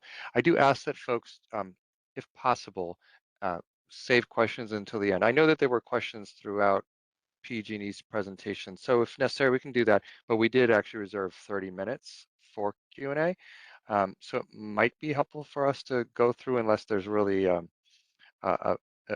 critical question that requires reference to something on the slide, which there probably will be, but if it's something you can hold until the Q&A session, that would be great. All right, I am going to turn this over to Carly. She'll go over some of our required refinements dating back to 2021, and then we'll get into some future-looking updates. Carly, can I hand it over to you? Yep, thank you, Ari. Can you guys hear me okay? Yes, we can. All right, perfect. All right, so good afternoon, everyone. As Ari stated, my name is Carly Gomez, and I am an engineer on SCE's ICA team. And today I'll be providing a bulk of the ICA updates pertaining to the Load ICA refinements, some Load ICA metrics, and ICA remediation progress, as well as speaking to some stakeholder feedback from our last workshop. So following those updates, I will then hand it off to my colleague Assad for updates on the data portal. So kicking it off here with the ICA refinements update, we are continuing to make productive strides in satisfying the Load ICA refinements that were set forth in the September 2021 ALJ ruling. We have successfully implemented capabilities to prepare circuit models inclusive of forecasted or planned changes as a part of these refinements. This was completed at the end of 2025, Q4 2025, and we remain on track to begin publishing the forecasted Load ICA results to the SCE data portal by September this year. We continue to design and develop the remaining critical functionalities in order to do so, and we'll begin publishing once those are completed in September. Additionally, we're establishing some benchmarking methodologies to track ICA result quality. We're actively working to establish benchmark outcomes and design a process by which we can track ICA performance, which is going to be a little bit new to us. So that's currently in the works. And we can go to the next slide.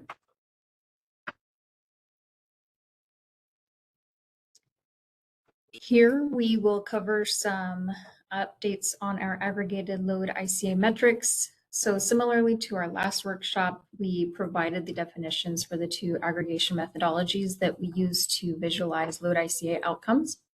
The first methodology is the most limiting hour methodology, which aggregates nodes by the most limiting load ICA result, displaying only the most limiting result for a single node at a single hour. Or in this case, that's referred to as the most limiting hour. The second methodology is the node hour methodology, which displays the load ICA result outcomes across all 576 hours for all ICA active nodes. And we'll be providing the metrics for both of these methodologies in the next slide. We can go ahead and go to the next slide. And these numbers I just want to mention, as we've previously noted in our previous workshop, and some of our reporting, that this methodology has been refined to include ICA active nodes only. So since our last workshop in December of 2025, we have seen an overall increase of 2.74% in our active node count. This is one of the minor tweaks or adjustments that we made. This 2.74 was missing in the previous tech that was sent out. So since December, there has also been a 3.98% decrease in zero capacity results when looking at the most limiting hour methodology aggregation. And there's been an 8.21% decrease in zero capacity results when referencing the node hour methodology aggregation.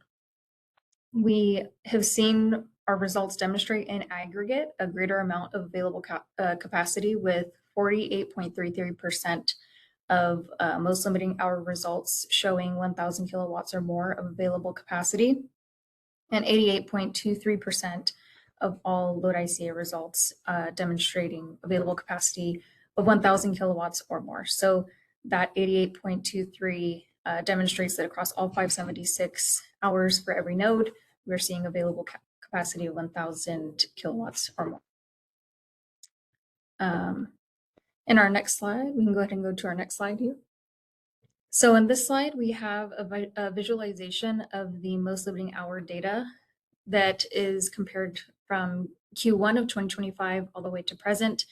You can see the decrease of zero capacity results by just over 7% from this time last year. So the orange bar, or the first bar to the left on the zero category, you'll see is a 42.81%. That means that 42.81% of our most limiting hour results were zeros, and we've been able to get that down to 35.47% as of Q1 of this year.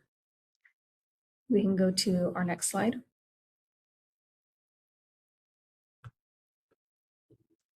In this slide, we have a visualization of our node hour data since Q1 of 2025. And here we can see the significant drop in zero capacity results since Q1 of last year as well. And we can also see that across all 576 hours, most nodes are demonstrating significantly above 1,000 kilowatts of available capacity, which is denoted by the 5 bars on the far right of your screen. And we can go to, oh, I just want to note here as well, sorry, can we go back to the previous slide, Ari? These labels were missing in the previously sent out deck as well. So these labels were added in for the Q1 25 at the 9.52% and the Q1 26 at the 3.63% to demonstrate that decrease. Now we can go to the next slide.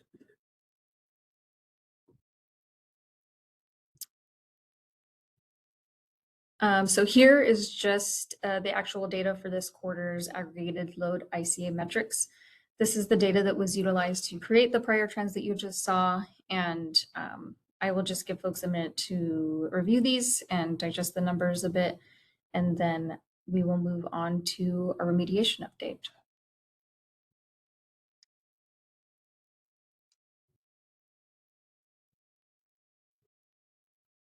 All righty, so we can go ahead and move into the remediation updates.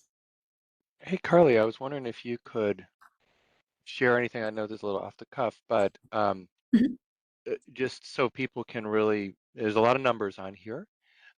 Maybe you could dive into a couple of examples. Obviously, we see the zero results, decreasing all other, nearly all other results increasing from Q4 25, the prior quarter. But there is, the distribution is is not even, and I'm curious if you see, for instance, I see some of the larger capacity ranges increasing the most. Is that just coincidence, or do you think there's any, at least in the most limiting hour, is there anything you can share about that, or is that just kind of noise in the data? And generally speaking, what people should take away from this slide is zero results down, everything else up, or almost everything else up. Yeah, I think that, so just to clarify the trends that are going on here, for the percentages that are denoted with a negative, that is a decrease, as Ari mentioned, and then any other positive percentage is an increase from the last time they reported in Q4. So here, to kind of interpret this data, we have each uniform load ICA range from 0 to over 5,000 kilowatts. And the count is the amount of nodes, the amount of node results that fall within each range. From there, you'll move on to the percent column, which states the percentage of total results that range makes up. So for instance, you see zero results will make up 35.4% of all results for the most limiting hour methodology, and zeros will make up 3.63% of all results for node hour methodology. And then you have the exact nodal count on the left-hand side. So to speak to the trends a bit of the increase or decrease, we have been doing a lot of efforts to reactivate circuits and working on various inactive criteria to improve ICA accuracy. Now, these are going to be a little volatile because we obviously, don't control load, and load is ever changing, where we get new requests every day.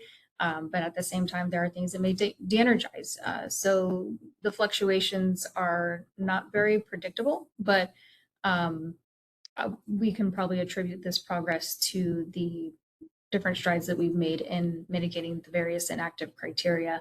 And as I said, the trends are not predictable for the outcomes here, especially as we start to incorporate forecasted load and things like that. But we're definitely very, very proud of the progress that we've made here, and happy to see that we're maintaining consistent results. And Carly, thank you for that. Another thing I think that we would want to emphasize here, and I think you've said that, but I want to draw it out a little bit more, is that this delta, the increases are not only coming from moving from the zero results to a greater than zero result, but also what you mentioned, activating more circuits or bringing, clearing out our inactive criteria. So we see a decrease of about 4% on zeros, but a pretty significant increase that is greater than 4% on a number of others. And it's because we're reactivating these circuits. We're bringing them back online. It's not just moving from zero to something other than zero. It's also just reporting more circuits overall. Is that right? Mm-hmm. Mm-hmm. Okay, great. So yeah, so I'd like to just emphasize we're kind of improving in two different, two related but different areas. So thank you, Carly. And I think now is there a question? I saw a hand go up, maybe.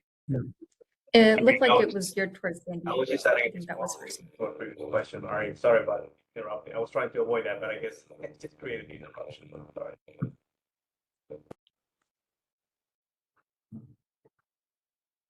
All right. No problem. Let's we'll go ahead to the next slide then. Mm-hmm.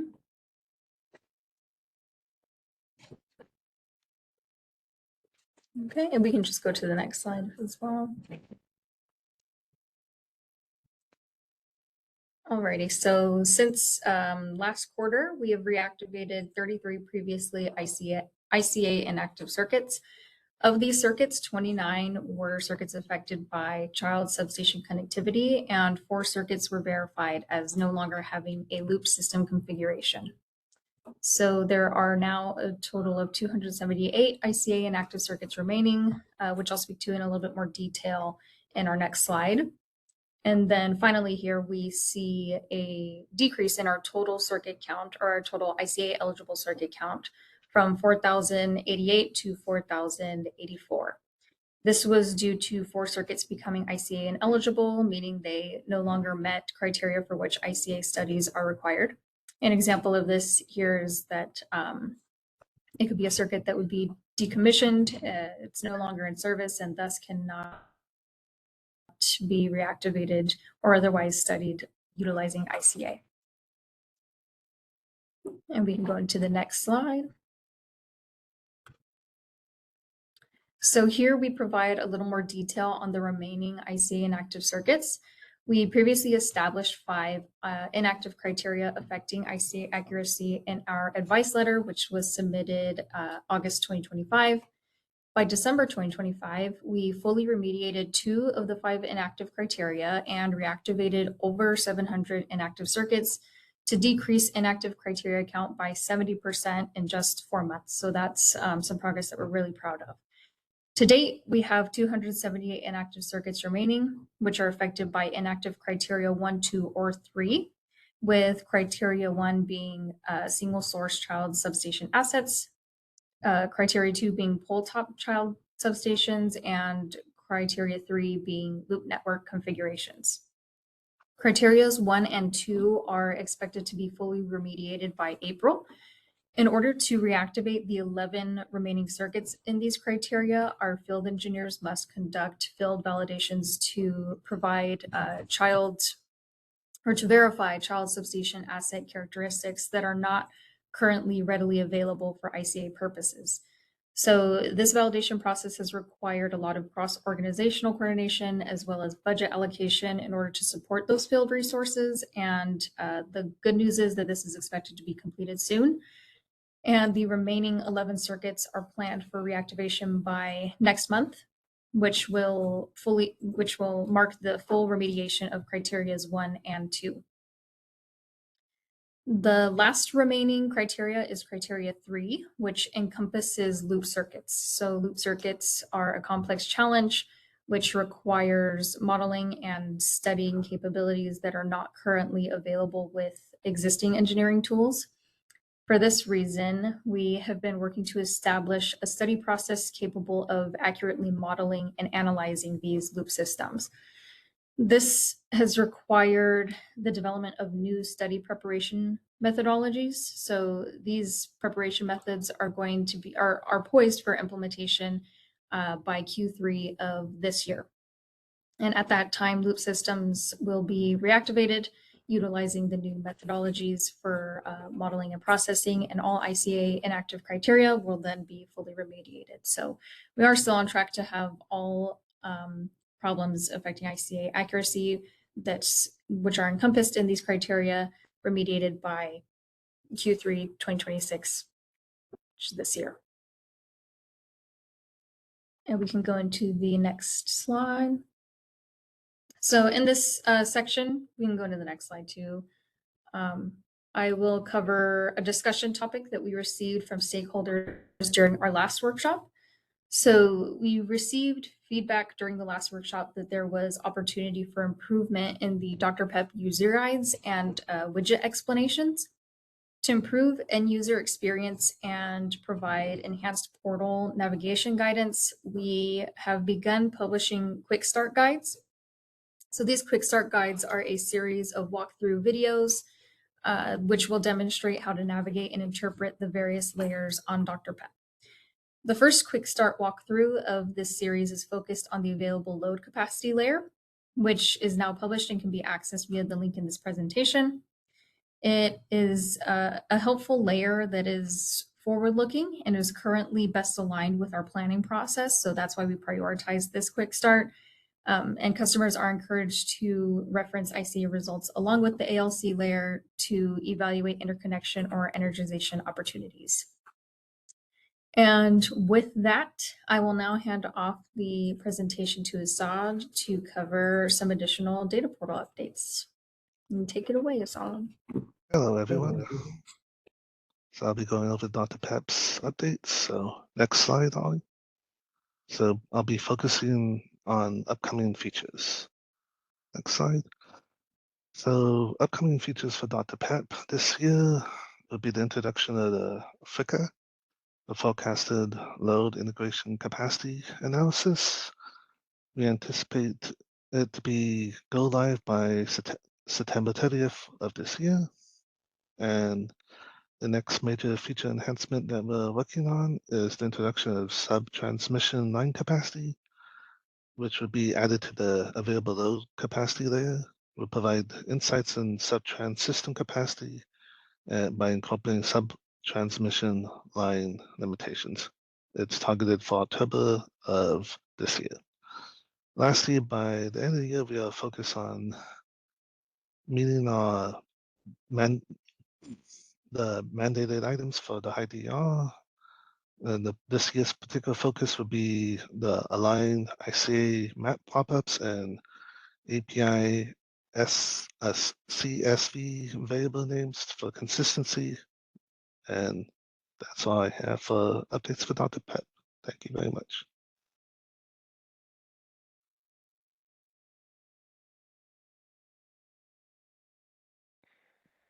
Why don't we start, so that was a quick update. Thank you, Assad. Why don't we start with Dr. Pep updates since we're on this slide? And then, because the next section was actually Q&A, but I'll leave this up on here for any Q&A on our portal, and then we can go back to Q&A on any of the slides that Carly presented. So I'll just pause, see if folks have questions about what Assad just presented on our Dr. Pep upcoming features. There is a hand up from Sky. Sky should be unmuted. Great, thanks. Hi, everyone, and thanks, Assad, for the update. I just had a question about the introduction of the sub-transmission line capacity. That's great news. And I see that it will be part of the available load capacity layer. Have you guys considered, or are you also looking into doing ICA results for sub-transmission?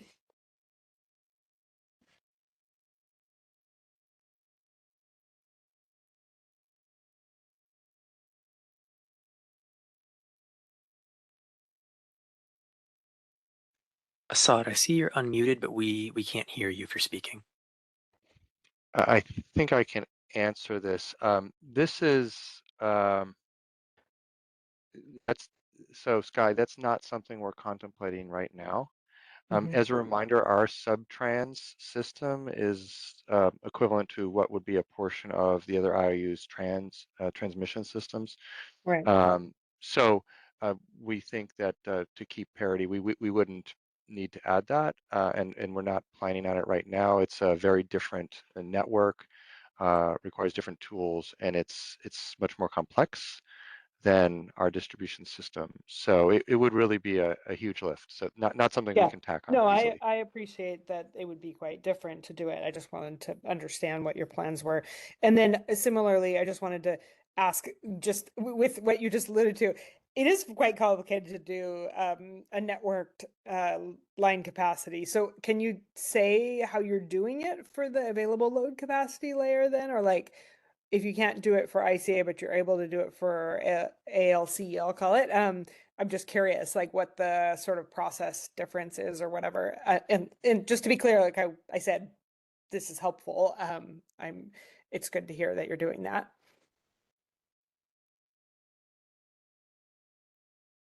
I'm going to just pause here to see if any of my colleagues can jump on.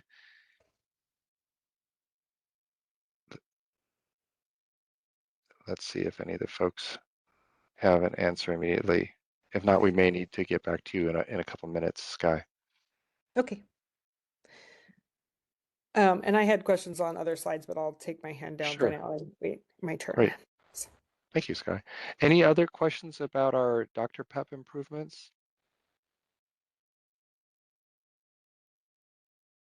Raymond, no other questions? Okay.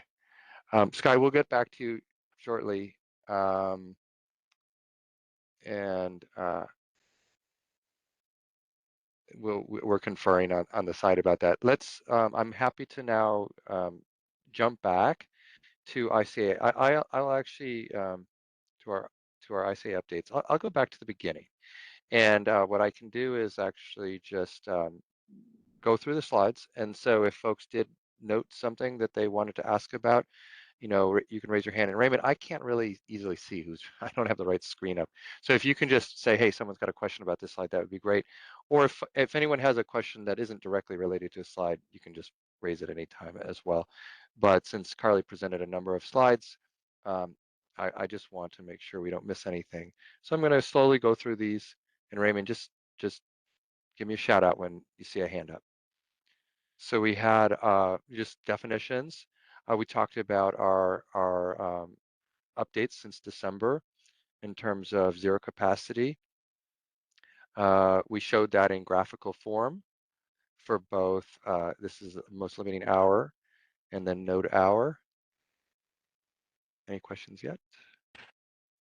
I think this is a little fast for people to be able to respond to, Ari. So maybe just pause and see each slide if there's any questions. Sure. We do have a hand up, Sky.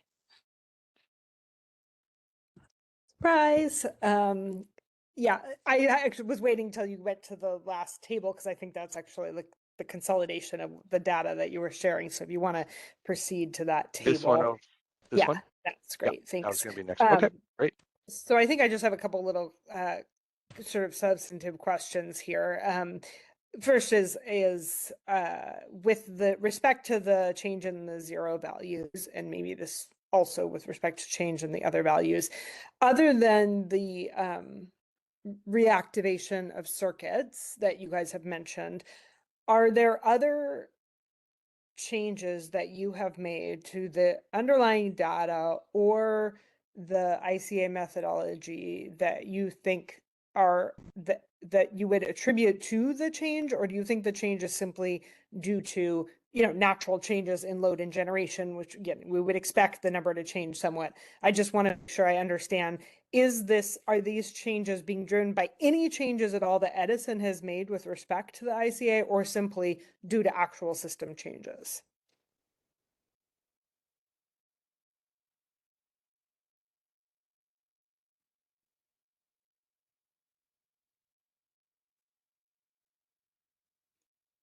Carly, are you available to respond? Yeah, I can go ahead and take that question.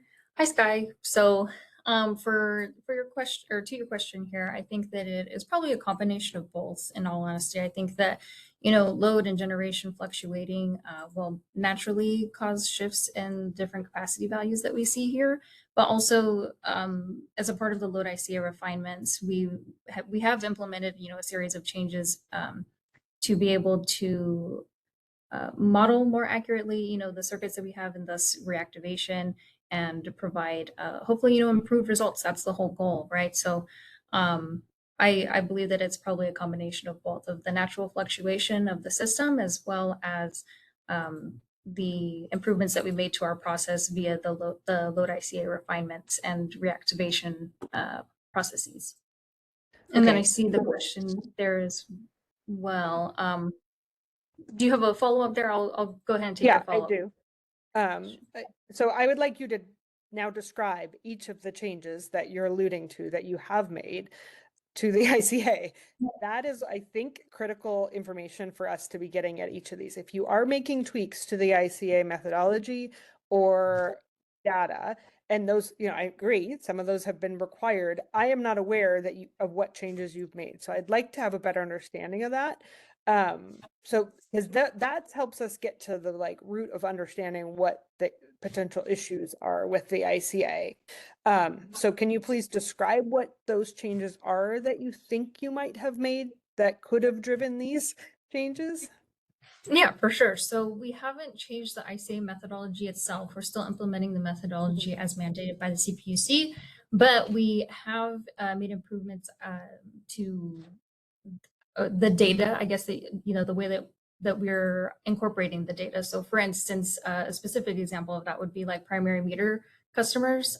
We've done a lot of various validation work and worked across teams in our company to make sure that we make the data that we have for primary meter customers available to ICA to be better incorporated into the study process, and therefore more accurately reflect capacity along a circuit that has a primary meter customer.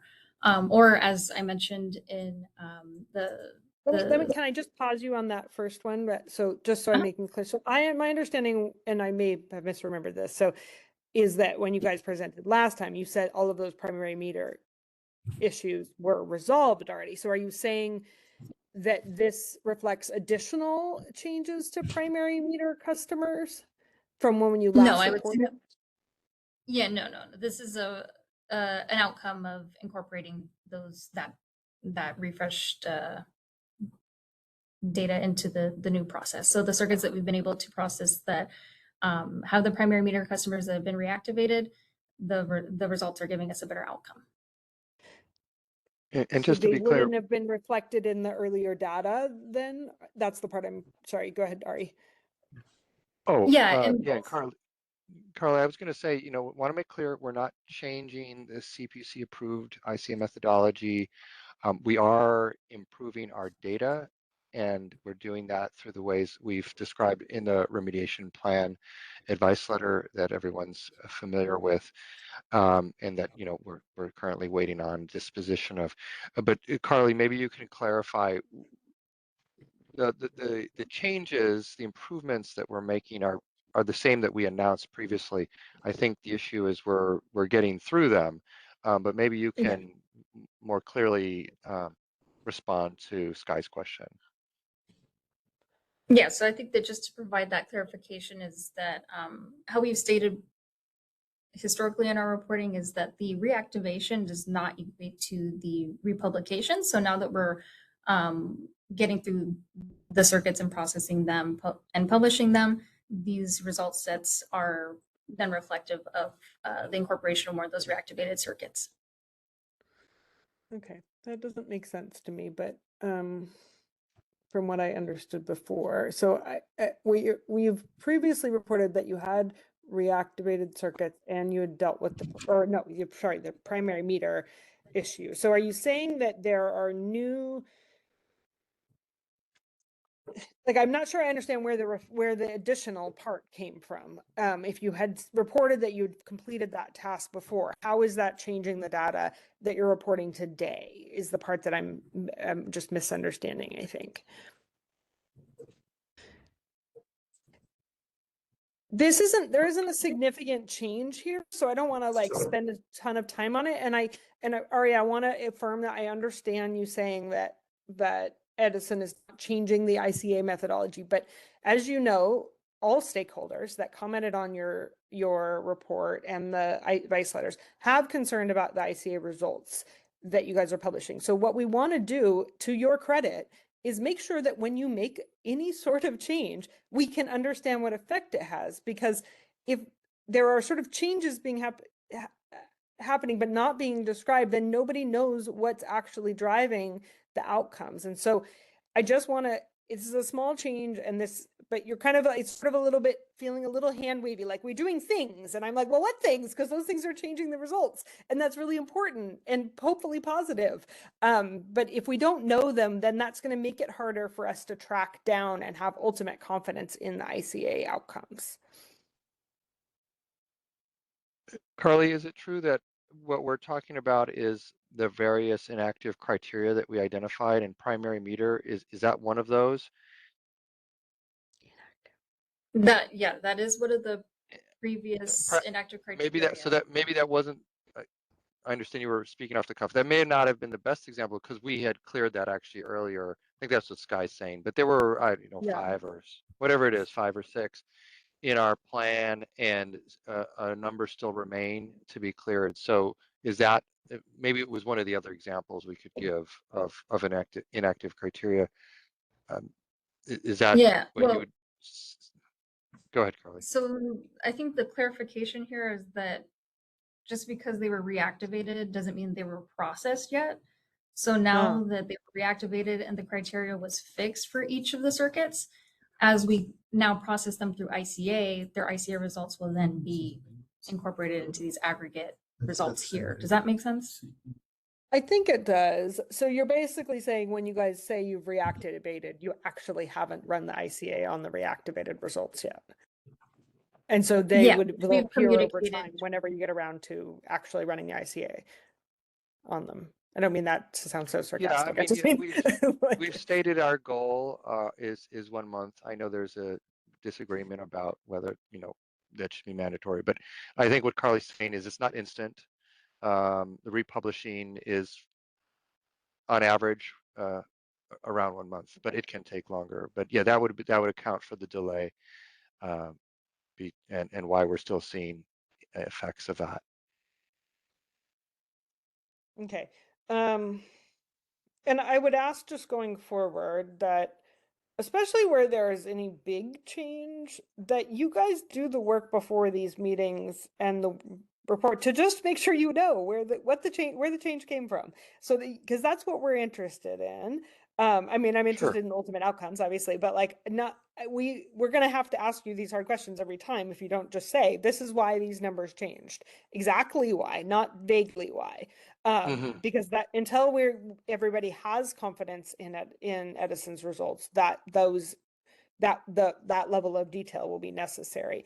And some of these numbers are just, you spent time, Ari, explaining, like, I appreciated the additional questions you asked Carly earlier about, like, because 19% seems like a really dramatic change. And maybe it's just because that's a small number of circuits ultimately that had, that are in the count, so to speak. But yeah, these numbers are all across the board are a little surprising in the amount of change we're seeing. So, and again, some of them could be because we're just connecting a lot of load or something like that, but it would be helpful to make sure that we have a better explanation as to the why. Yeah, thank you so much. I think what we could do is we could take an action item to perhaps provide some notes for this particular table in future workshops. I think we could kind of connect what our reactivations have been and how they might relate to some of the numbers you see. I don't think we can say exactly why, the 5,000 kilowatt category went up exactly 5.66% or exactly which remediations drove those particular improvements, but we can give a little bit more information. I realize there's a lot here, and that's what I said earlier. There's a lot here to take in, and we can probably annotate it a little bit better. So thank you for that helpful comment. I appreciate it. I agree. And I'm sorry we didn't catch that as we did this as we went through our editing of this slide, but I appreciate your interest in delving, doing a kind of a double click on this. So we'll do our best let me just add yeah. one more thing just to emphasize that, and that's helpful, Ari, is that you guys have been, somewhat, delayed is not the right word, but like you're still working on the original ICA remediations that were ordered about 5 years ago now. And you're about to do the big one, I think, with the FLICA rollout, right? And so it will be really, really important to make sure that Edison actually knows what effect that has. And I'm going to really ask the commission to make sure that you're tracking carefully what effect that has, because historically, and again, I don't say this to be punitive, when big changes like that have happened is when things have broken multiple times for Edison. So I have complete confidence that you guys are working hard on it, but we are going to need to be careful as we see FLICA roll out and see what effect it has. If the ultimate goal, and I think this is your goal, is that will make the ICA better. We do need to be careful, though, as this big new change is rolled out, to understand what effect it has and why, and to make sure that there's not an error introduced, like has happened multiple times in the past, that then make the ICA results even more problematic. So that's why I'm looking for this level of detail. As changes happen, you guys are making changes to try to help improve things, but we should make sure we understand what effect they're having.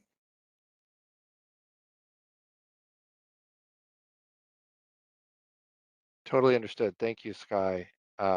That's something that we will continue to work on, and I appreciate you raising it. the ICA refinements from 2021 are on schedule to be implemented by Q3 26, so that's coming up.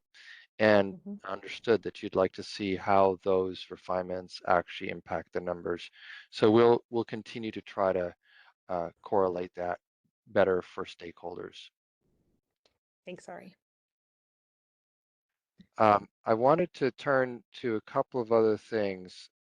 We did get a question, I think, from Gabe about what the null line is here for node hour methodology on this table. Very briefly, this represents node hour values that are absent from the results. But maybe I can bring on Carly to clarify why those are, what that means for stakeholders. Yep. So, or Tony, yeah, go ahead, Tony. That means that a portion of the entirety of the results for, let's say, a given node is expected to have 576 set of results, each with how many I forgot how many studies, but more than 6 studies each node and each hour in the 576. So this null line represents the individual entries that were missing from the expected set. So it's a sub 0% right now. But we track this because this was historically a way bigger issue in our history.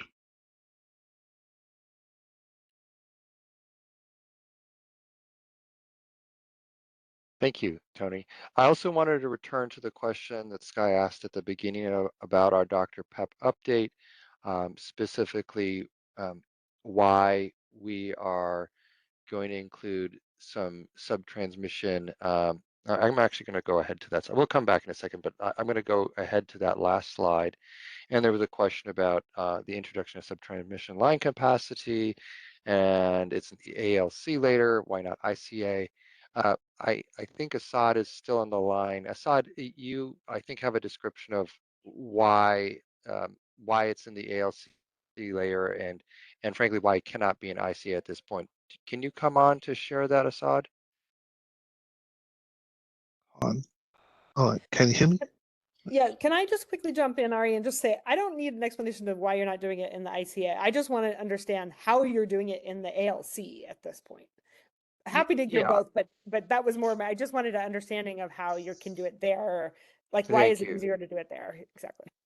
Assad, are you able to, I know you had a partial answer. Are you able to describe why it's possible in the ALC layer?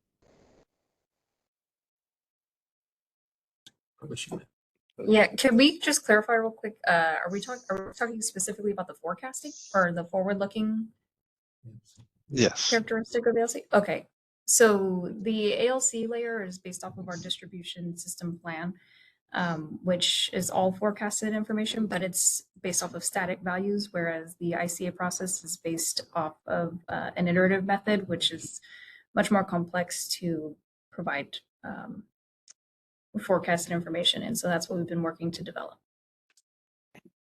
But you're modeling the substation line capacity for the generation of this ALC layer.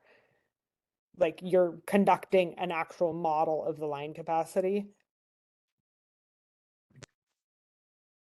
No. I'm literally asking, like, how do you get a number? Like, what is the method and I don't need the super detailed method, but like, generally, how does one arrive at a number on substation line capacity? No, it's based off the project values. So for the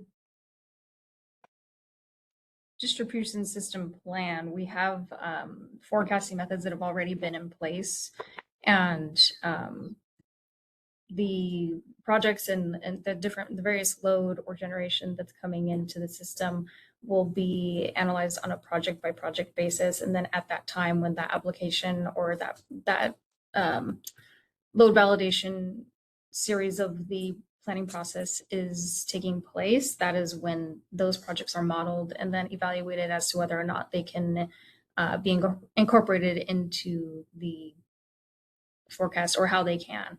The difference between us and that process is that during that process, the entire plan also includes mitigation. So they do also model various mitigation schemes, things like that. They look for different violations and they propose projects or upgrades or new circuits, whatever may be needed to correct the violation at that time.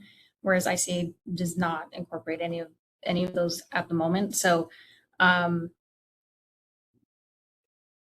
that's just the nature of the distribution system planning process, and that process has already been existing for several years now. But they don't have a model that's incorporative of every single project. They incorporate their load differently than ICA analyzes load. Okay, thank you. All right, great. I'm going to jump back to the slide we were on to continue the Q&A. So we were here. We talked about wanting a little bit more information in the next workshop, and I appreciate that. Any other questions on our updates? If not, we can talk about remediation. So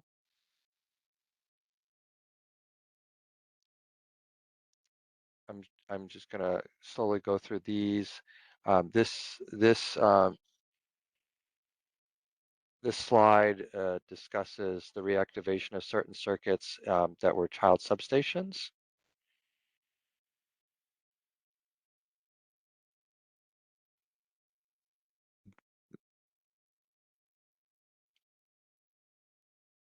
And then we have another slide on reactivations.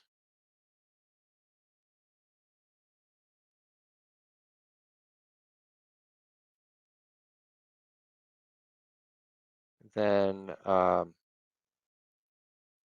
think I'm going to skip the. Oh, okay. Carly, were there any other slides you wanted to talk about or solicit questions on?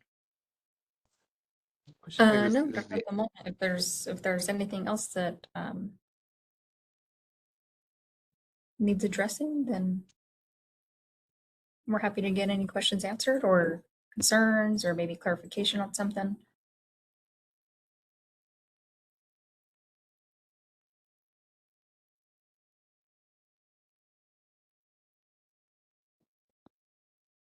Are there any other questions for hands? I'm not seeing any, but I'll pause.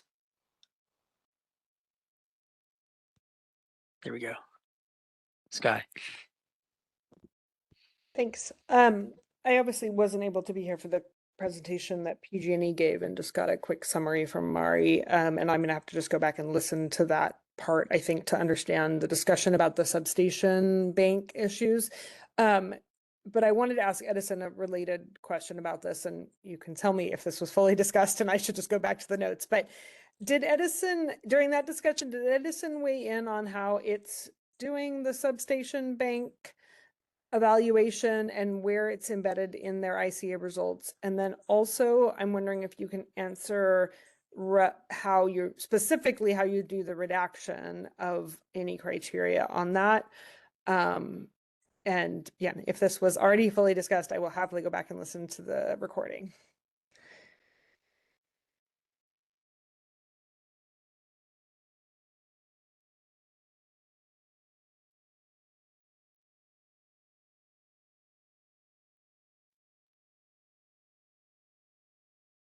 Not sure. It looks like we lost Ari's camera. They may be discussing. So there was some discussion on that, Sky, and thank you for Okay. bringing that up. I want to point out in the chat, Wilfredo also addressed this question, saying that SDG&E does not do the safety bank test, which would be the reverse power flow into a substation. SCE, from my recollection, said that they do this calculation in addition to the OpFlex safety calculation, which would be reverse power flow through SCADA devices on the feeder.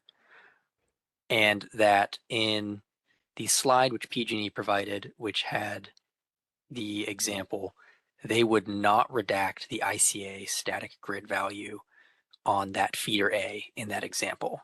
And SE, I would like you to confirm that summary.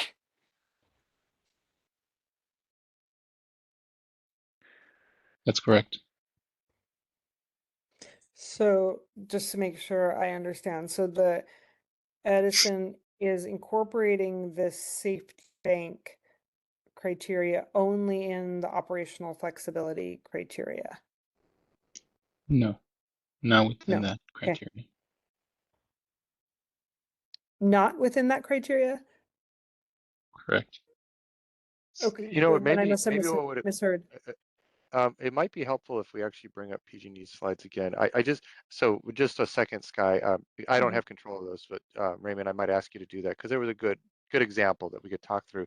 I wanted to highlight something on the current slide that Carly presented early on, and that is about our schedule for FLICA. As you can see, we remain on track to implement that in Q3 2026, and we are going to be establishing a benchmarking methodology so we can analyze the output quality. And I think that will address some of the concerns, Sky, you mentioned about what stakeholders are looking to see, that whatever changes we make are having first an effect, and second a positive effect, and third an effect that you can track, you can see. Yep. So we are going to be working on that, and hopefully that will address your concerns. So thank you for the question. We really have been looking forward to this for quite some time, and I know others have as well. So I'm going to, I think if I can find the button correctly, I'm going to stop sharing, and I'm going, or actually maybe you can just take over. Let's see how I can do the end slideshow. Let's do that. But Raymond, can you take over and flip over to the PG&E slide? Because I thought with Sky's questions, what she was just asking about, it would be helpful to have that PG&E example. Yeah, we're talking about the safety bank. I think that's in PG&E's. That's slide 40 from the ones you originally sent out, Raymond. I don't know if that changed. Yes. I should be able to get there. Let me navigate. All right. I believe you are all looking at my screen now. Yep. All right. So, all right, I don't know if your team would like to continue its explanation of how it uses comparable calculations. I know the terminology is slightly different. Tony or Carly, do you want to talk about what we were sharing earlier in PG&E's presentation on this example?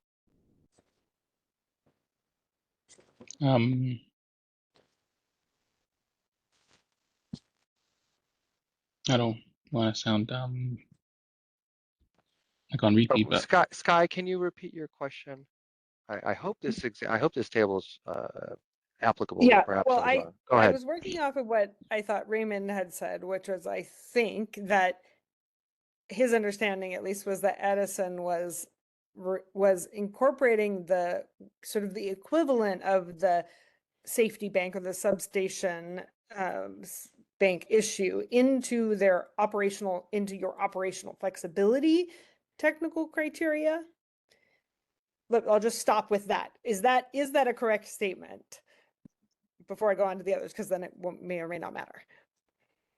that is incorrect. We do not account for substation reverse flow limitation within our ICA operational flexibility study. Can you explain what you do incorporate it into, or do you do it at all?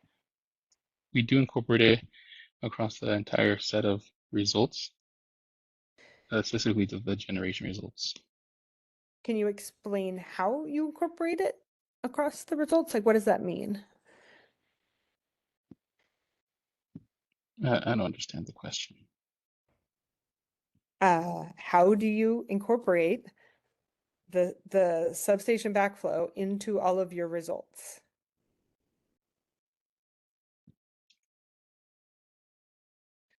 I think Sky's question is similar to mine from earlier, is that there are specific criteria allowed to be used as the limiting factor in your ICA calculation.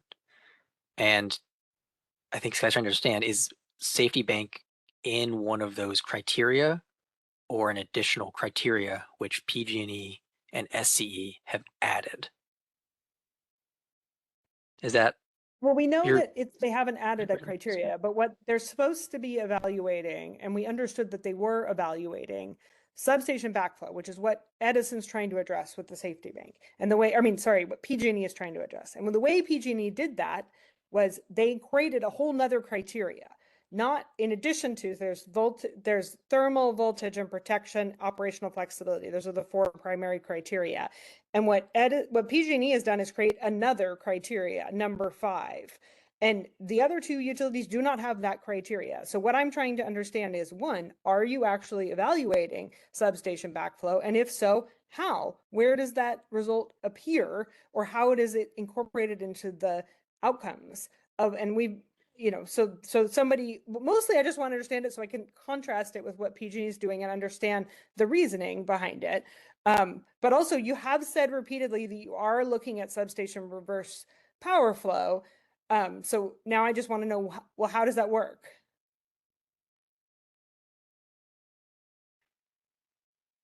And if it's better to just come back to this, like Raymond, I'd be happy to have a whole meeting on this because we keep doing this and have each utility come prepared to just talk about it and compare and say exactly how they do it and why one is better than the other, and also how they do the redaction, because we shouldn't be a 2 years, I think, now into this and still not have clearer answers to what's actually even happening, let alone how to deal with it.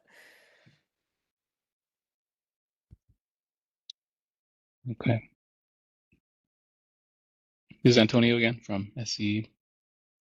So we don't redact we don't limit our IC operational flexibility study based on substation reverse flow. And we limit it at the thermal study, so that it's applicable to limiting not just the static grid uniform generation values, but the uniform generation off-flex values. Wait, say that last part again about the off-flex values. So we apply this substation reverse flow limiting constraint on a thermal generation study. And that's so we can constrain the advertised generation capacity at 2 levels, at the uniform generation static grid level and the uniform generation off-flex level. That's the one that incorporates You mean the all 5 cumulative, steps. right? Correct. Okay, cool. So what I understand from that is that the thermal result, if I'm just looking at this, the individual technical criteria result versus the cumulative SG and op-flex results, that for just, I'm going to use like a simplified example, like the result might be telling me that there's a thermal constraint on the line, or it could be telling me that there is a backflow at the substation.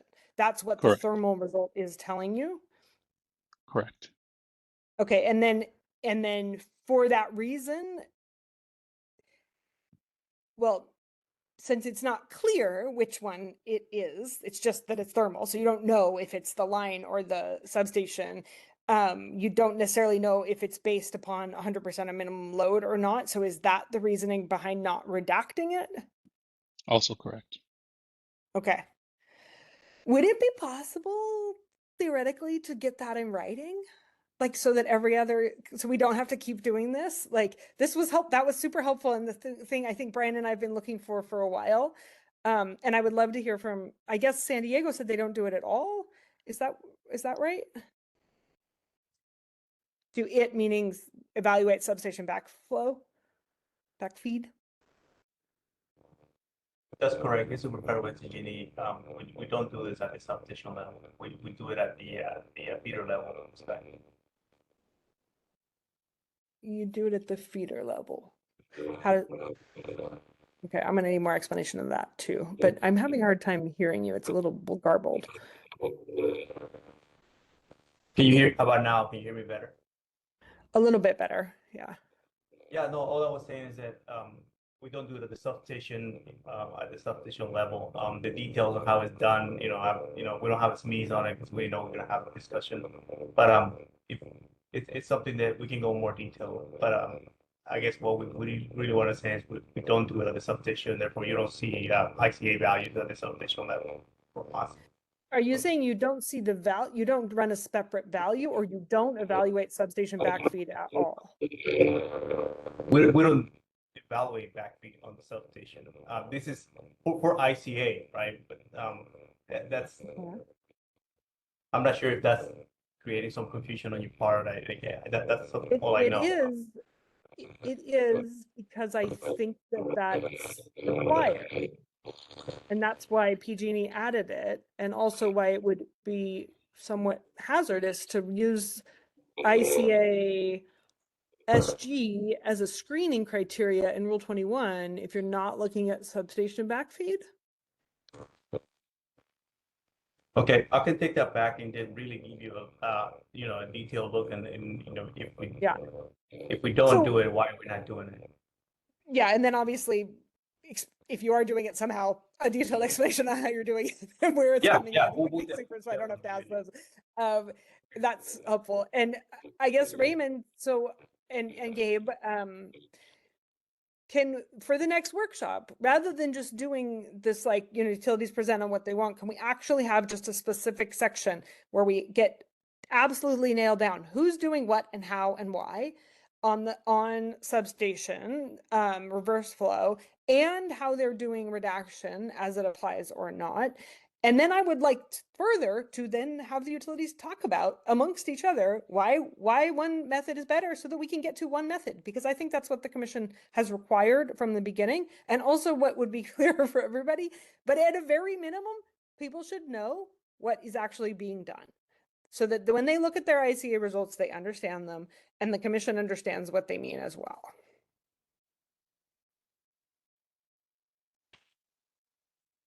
So I think for starters, we want to make sure that we have clear action items identified, not by next meeting, but today as part of the meeting.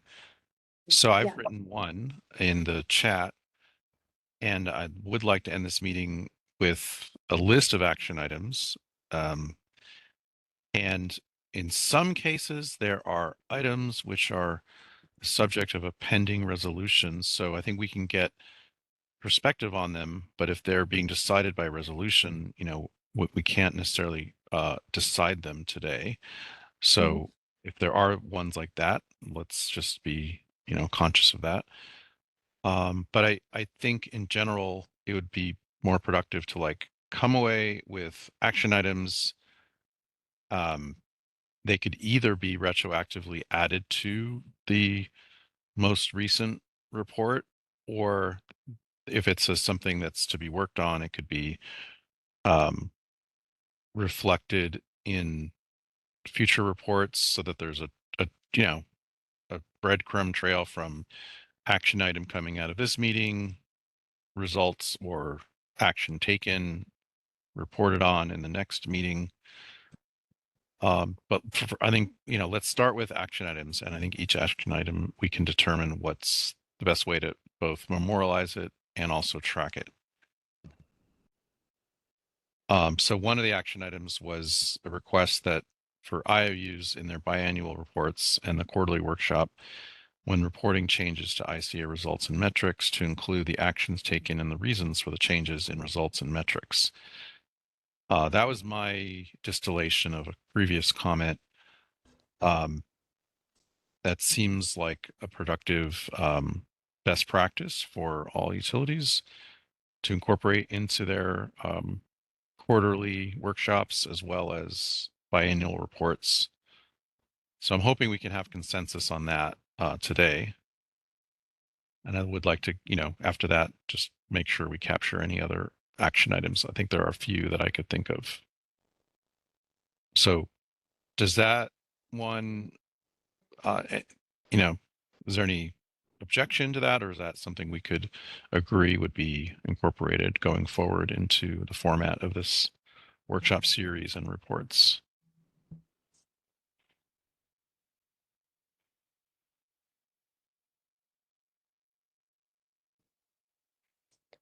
I agree with that one, if it's helpful. Okay.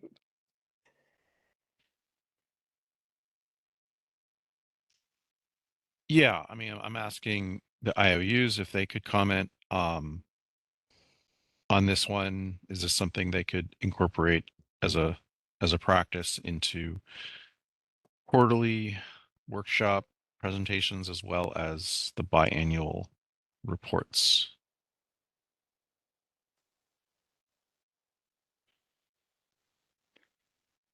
Gabe, I think we can in general, but what you're asking is potentially hard to correlate. So, for instance, reporting changes to ICA results and the actions taken and the reasons for the changes in results. I think we can do that at a high level. I don't think we can do that as like, hey, these results changed by 23.6%, and these are exactly the actions taken that resulted in that change. It's I don't even know if that's feasible, but it's certainly a huge lift to actually connect the dots between every single change we make and then how it cascades to thousands of results. So I'm not sure. I don't think we can do that. And I'm not actually sure that that's what folks would want. But what we could do is say, we've made this number of changes in the past quarter or past 6 months, and we infer or can extrapolate that it led to these positive changes in the results you see.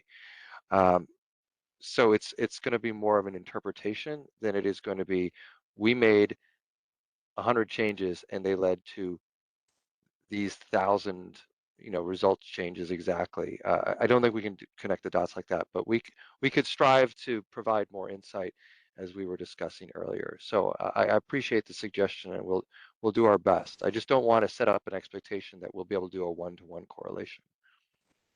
I think, like, just to affirm that, from my perspective, all right, I don't think I need like every feeder. This is exactly, I know that would be an onerous task, but I do think it has to be something more than generally we did this and now we see a different number, like that in the total aggregate, because that's not going to tell us what we're trying to understand, which is what effect did the change have. So that's a little bit nebulous without talking about each change and how it might show up in the results, but I do think it's reasonable for you guys to, strike a balance there. And also you darn well need to know what effect the changes are having. Like, you should be able to pretty precisely say, this was the effect of this change. And if you can't, that's where we end up with what happened before, which was you suddenly had zero values everywhere and nobody noticed because you weren't looking at what effect the results had. So, and I'm not saying you're going to do that again. I'm confident you won't. What I'm saying is you should be able to say what effect it had if you're looking at it as you're implementing it through the data validation efforts, I believe. But again, I don't need to know exactly for each feeder. I need to say, like, generally this change, and because if you're making changes and you don't know what effect it has, then we're in a land where we don't understand the results. Ari, I will just say, perhaps maybe you're reading into this brief blurb here more than what's written or intended. I mean, these words are meant to be understandable and straightforward, and I mean, there's obviously some room for interpretation, but I think this is just simply a request to provide some context for when results and metrics change. What's your best attempt to try to describe what you did to make that change happen, and what were some of the reasons for the changes. I don't think we're looking for like an exhaustive white paper or overly complex analysis, but I think it's just really about transparency and showing, what was done to make an improvement or a change, and what were some of the reasons. So, I mean, I think the words speak for themselves. I think they're intentionally clear and simple, but I would discourage like over interpretation of this. I mean, I tried to make it as clear, I guess, as possible. Sure. Thank you, Gabe. I think we can do that. Understood. And we could certainly add another slide or two next time, or something into our final report that would speak to this action item. And thank you for Edison's behalf, and then for PG&E and San Diego, this is a request, to make this a practice in your future slide presentations and biannual reports. Is this something, same question basically to the other utilities?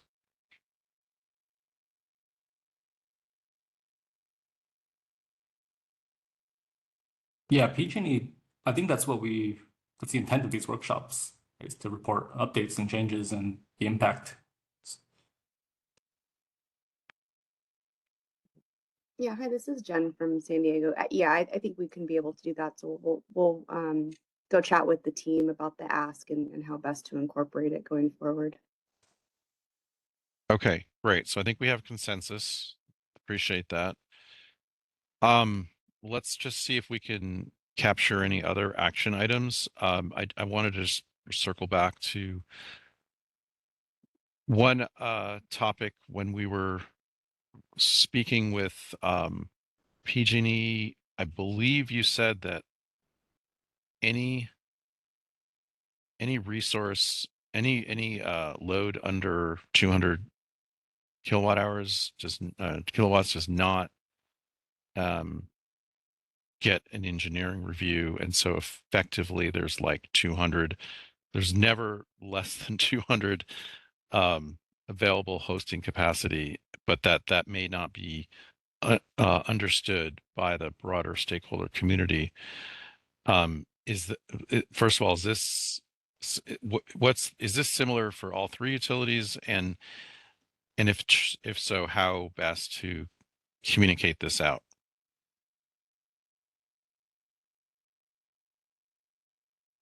Well, I'm not sure if it is wise to communicate it out. It's a process that we've adopted based on the demand and applications coming in. In a perfect world, we would review every single one of them. But based on the observation of the type of applications, the sizes, the volume, that we need to make process and operational decisions to accommodate everybody's application. And if we're going to view smaller applications as lower risk to capacity, so thresholds will be decided, and it may not always be 200. If everybody knows that there's 200 kW all the time, then we would adjust to it, right? It's a dynamic kind of situation that we have. Like if that were public knowledge, then everybody would apply for under 200 kW.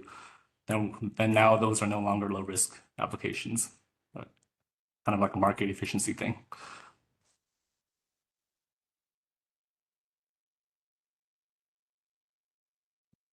What's the situation for Edison and for San Diego for the same question? I mean, thanks for that response. I just want to hear from the rest of the utilities.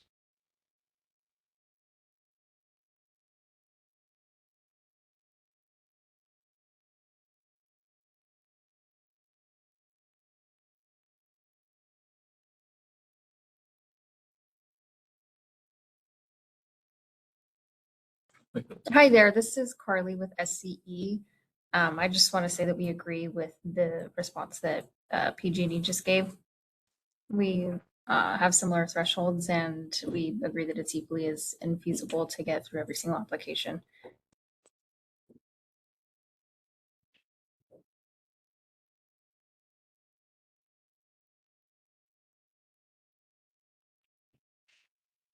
And can you share the threshold with us the way PG&E has shared their threshold? I don't have that on hand because it varies by voltage class. But if you want to send us an email after to follow up, we can get that information for you.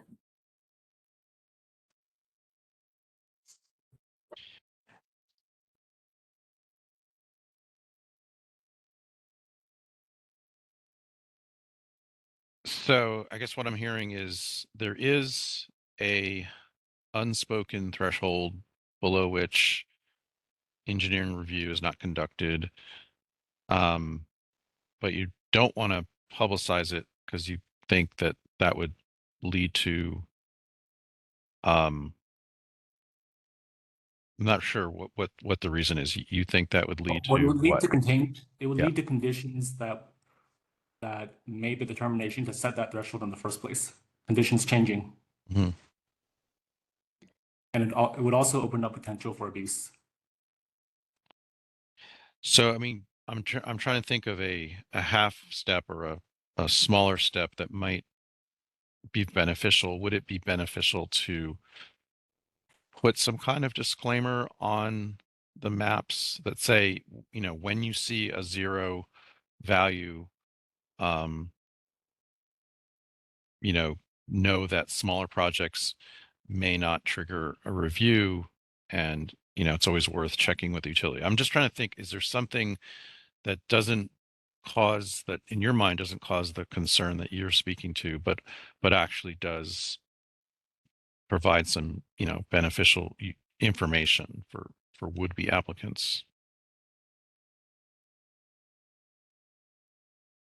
And also, if ICA users are finding this is not necessarily a priority, you know, I'd like to hear that too, because maybe this is not something we need to pursue. But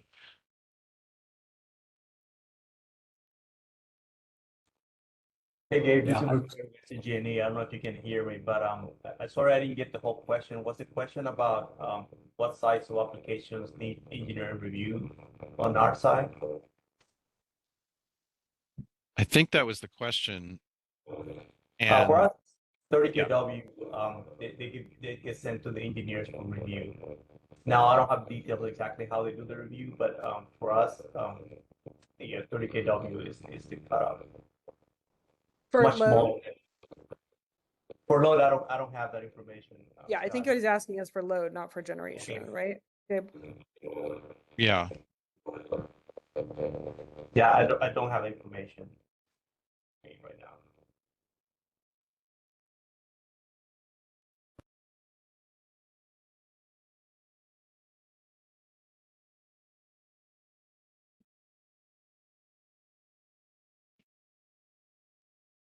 All right. Well, we can move on to other topics if there are other action items we need to capture. There are two additional ones posed in the chat, actually. One of them, written by Sky, is having each utility document whether they evaluate substation backfeed in the ICA. The answer is yes. Provide a detailed explanation of how it is modeled, what the thresholds are, and how it shows up in the results for the technical criteria. And if the answer is no, explain why. The answer is yes. Please explain how it interacts with the 1515 redaction rule. The result is being redacted. Why? If it is not, why? In relation to the requirements of the 1515 rule. So that was Sky said that all verbally earlier. Just I think the idea is that with the next workshop, each utility should come prepared to discuss what appears to be 3 different approaches to utilizing backflow into substation calculations, and then how it's redacted, because it should be uniform across the board. Obviously, we want usable ICA results, and we want them to be safely but not overly redacted. So I think that makes sense to have the utilities prepare that and expect that as a topic next time we meet at the latest.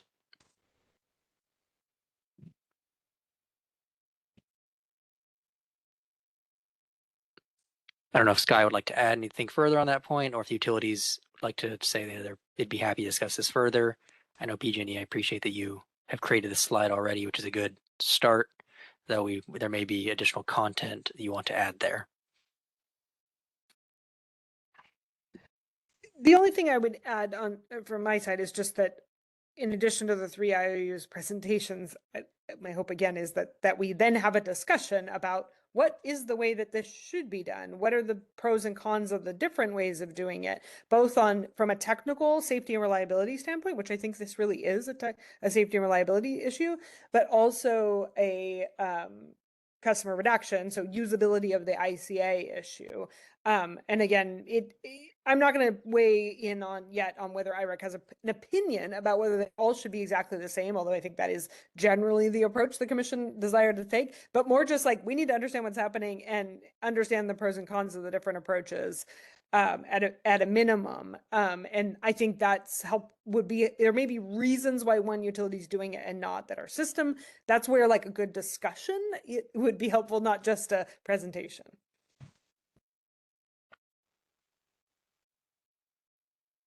So is it fair to say that this is a request to have this be an agenda topic of the next quarterly workshop with this level of presentation and discussion?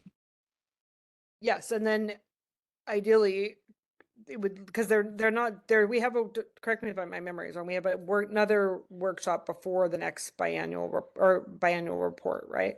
So then, then I probably will follow this with a request that it actually be documented in writing in the biannual report. But a productive discussion at the workshop would be awesome.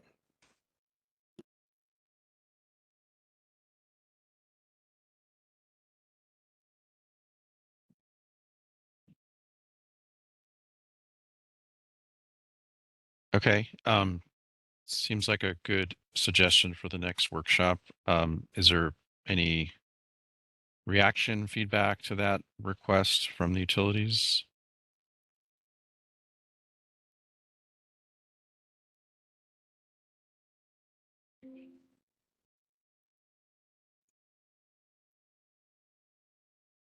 I think it makes sense to have a little bit more discussion. One thing that maybe Raymond can do to coordinate that is to have a portion of the workshop allotted for all 3 IOUs. So the fact is you have 3 IOUs present right now, but that's not really how it was scheduled. It's SDG&E, then PG&E, then SCE. If you want to have a robust conversation and make sure all the SMEs are available, maybe we can talk, Raymond, you can brainstorm on how we do it. Maybe we don't do individual presentations. Maybe it's just a group presentation of a couple of key slides or a couple of key topics. I understand that what you've been seeing in these workshops each quarter is essentially an iteration of our slides from the prior workshops, and maybe we've done enough of that. And what Sky is saying is she'd like to have a more detailed conversation on specific topics. So we could restructure. I'd be happy to, and I'm sure the other IOUs would be happy to work with Raymond to restructure the format a little bit and maybe shorten the IOU individual presentations and do a discussion. But I understand what Sky's getting at, which is, decide what each IOU is doing and are there lessons learned or best practices. Makes a lot of sense. And it's hard to do when we're doing kind of back-to-back presentations. It's individual presentations. So yeah, it sounds like this one is a cross IOU discussion, so that at least a portion of the meeting would be important that all 3 IOUs are participating, because it'll be a comparative discussion.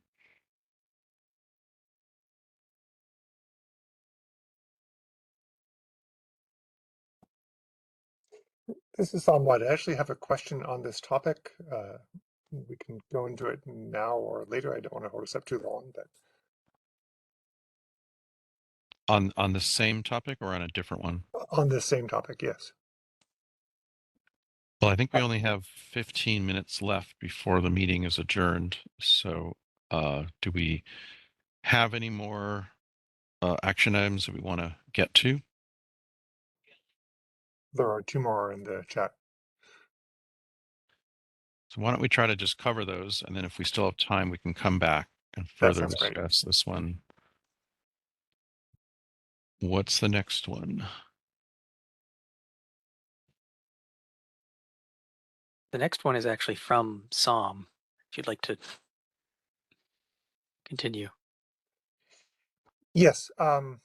Let's see, we noted earlier that PG&E's distribution of capacity, the amount of capacity they have at different levels is distinctly different from the other two IOUs.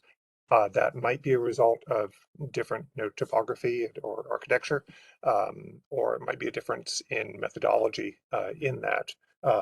And we discussed earlier, just to confirm if the understanding is that it is a topological or architectural issue result showing that difference rather than a methodological one. Because SEE and SDG&E have much more similar results in terms of how capacity spreads across different levels.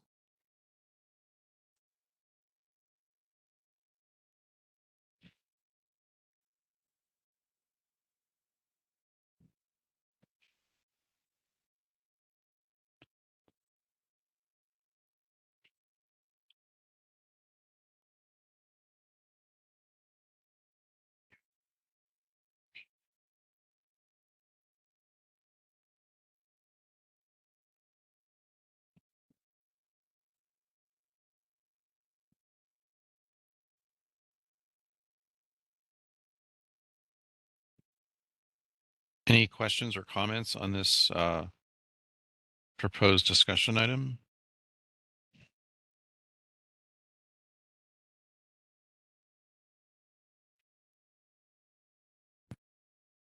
Is that a question for PG&E?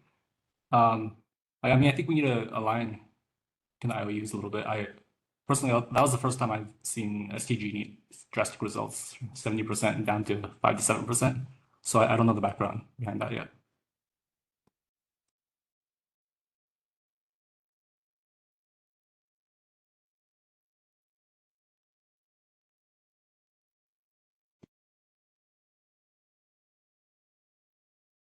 So I yeah, think what so we can, yeah, go ahead, yeah, Ari. yeah, Gabe. I think what we can do. So we're taking down all these action items, and a number of them are really asking for comparisons between IOUs. So I think for us to properly address that, I mean, I can say we'll try, but because these are our comparisons, we'll need to work together. So I think that even goes more to my suggestion that maybe the next workshop would be a slightly different format, and we would, with ED's involvement, prepare some coordinated responses,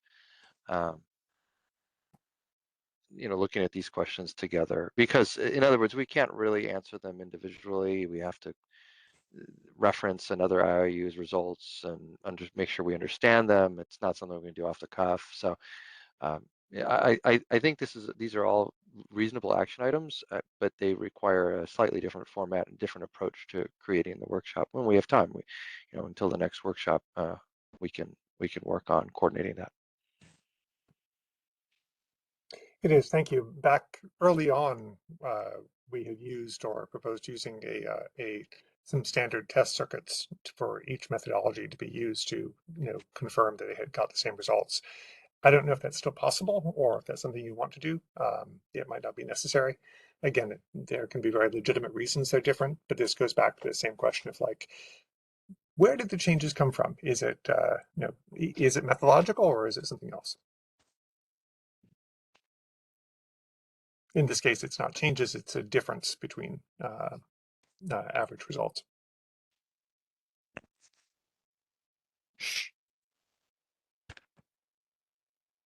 So my opinion is that we're going to report on concordance discordance soon. And if we agree that's a measure of the usefulness of ICA, we should use that to gauge on whether we need to make changes, report differently, or dive deep into something very technical. So can we use that as a baseline? Concordance is a Commissioner has strong a baseline, assuming, I'll let you go ahead in a second, Sky, assuming Yes. that the engineers from each utility would come to the same concordance. Okay.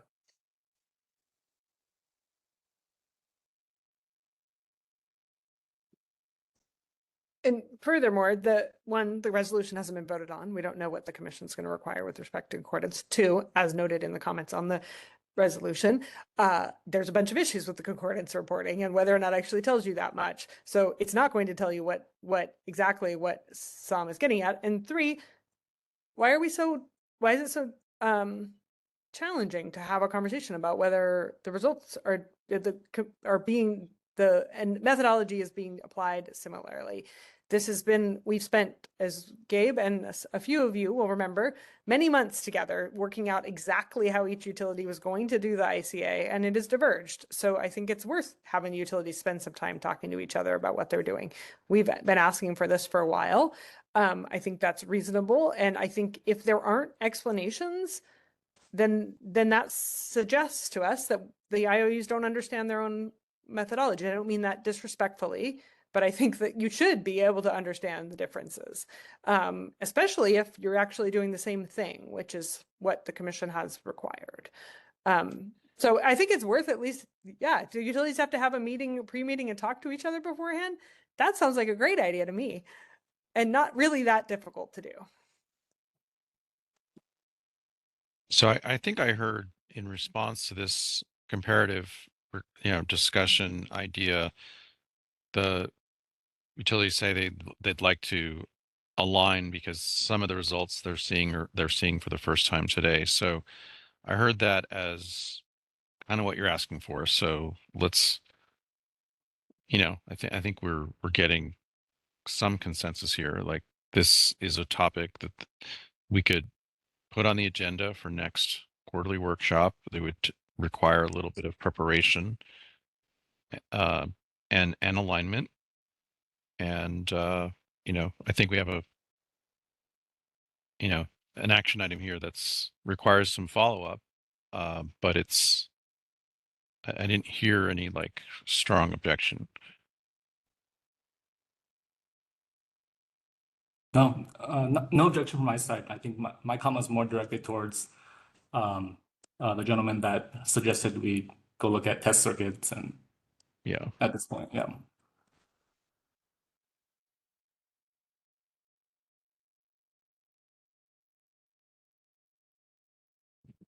All right, well, we're getting really close to time. Are there any other action items we want to discuss here? The other proposed action item I put in the chat, Gabe, again, is affirming what I understood PG&E be saying with respect to their reporting on the freshness or whatever of the results. I like that term. And I think that they said that next round that they would be able to report on results, not just for the last 3 months, but for the previous month, not the actual month, but like how many, they've currently showing how many results are updated for the last 3 months when the requirement is 1 month. And I noted that it's not meaningful for us to have just that number without knowing how many were triggered. So I believe their data that they're collecting would enable them to show that. I just wanted to confirm that they said they would be able to provide that. And then I also would like Edison to provide that as well, since Edison has also said that they are not updating all of the circuits on a monthly basis. All the triggered circuits on a monthly basis. Yeah, as of last month, all new circuit analyses come with a trigger date. So when we report on it in the next workshop or report, we will have 3 to 4 months worth of data that we can look back at and check how many days has it been since it's been triggered versus actually updated. Great.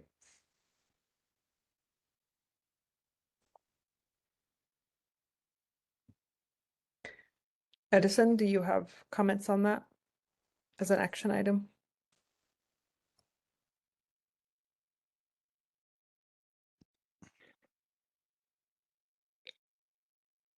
That sounds reasonable. Super.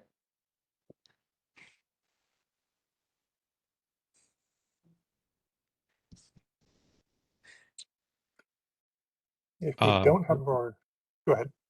Yeah, I just wanted to see if Raymond, you can capture the chat so we can memorialize, action items where we reached consensus, but also ones where it was more of a request to bring back information in the future and things like that. So just want to make sure we've got a way to get the chat. Yes, the chat is memorialized. I will be able to access this file. It will not be posted with the recording of this workshop, but I should be able to distribute it to anybody that requests it.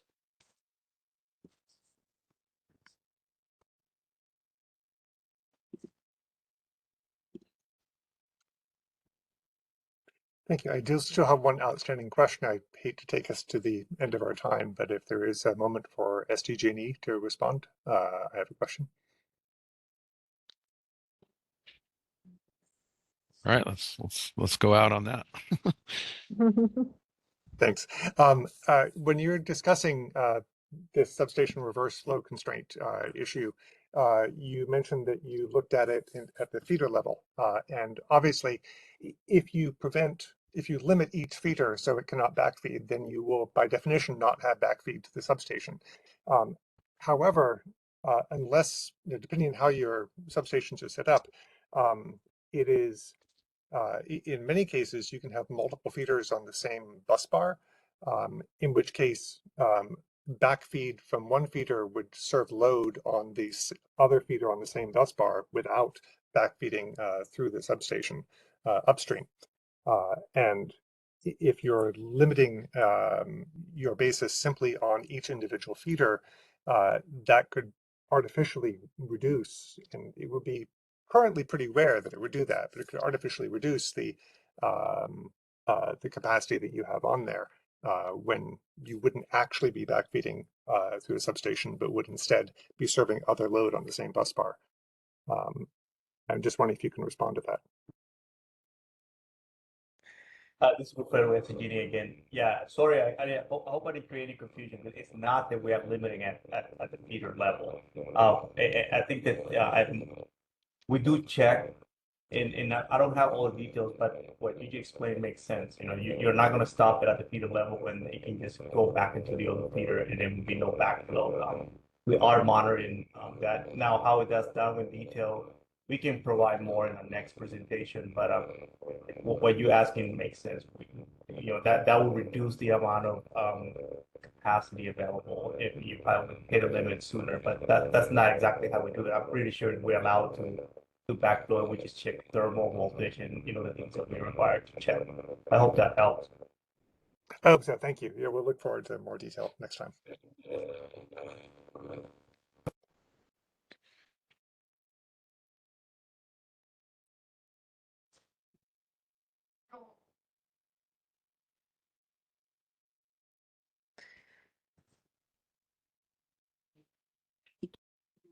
On that note, someone can sign us off.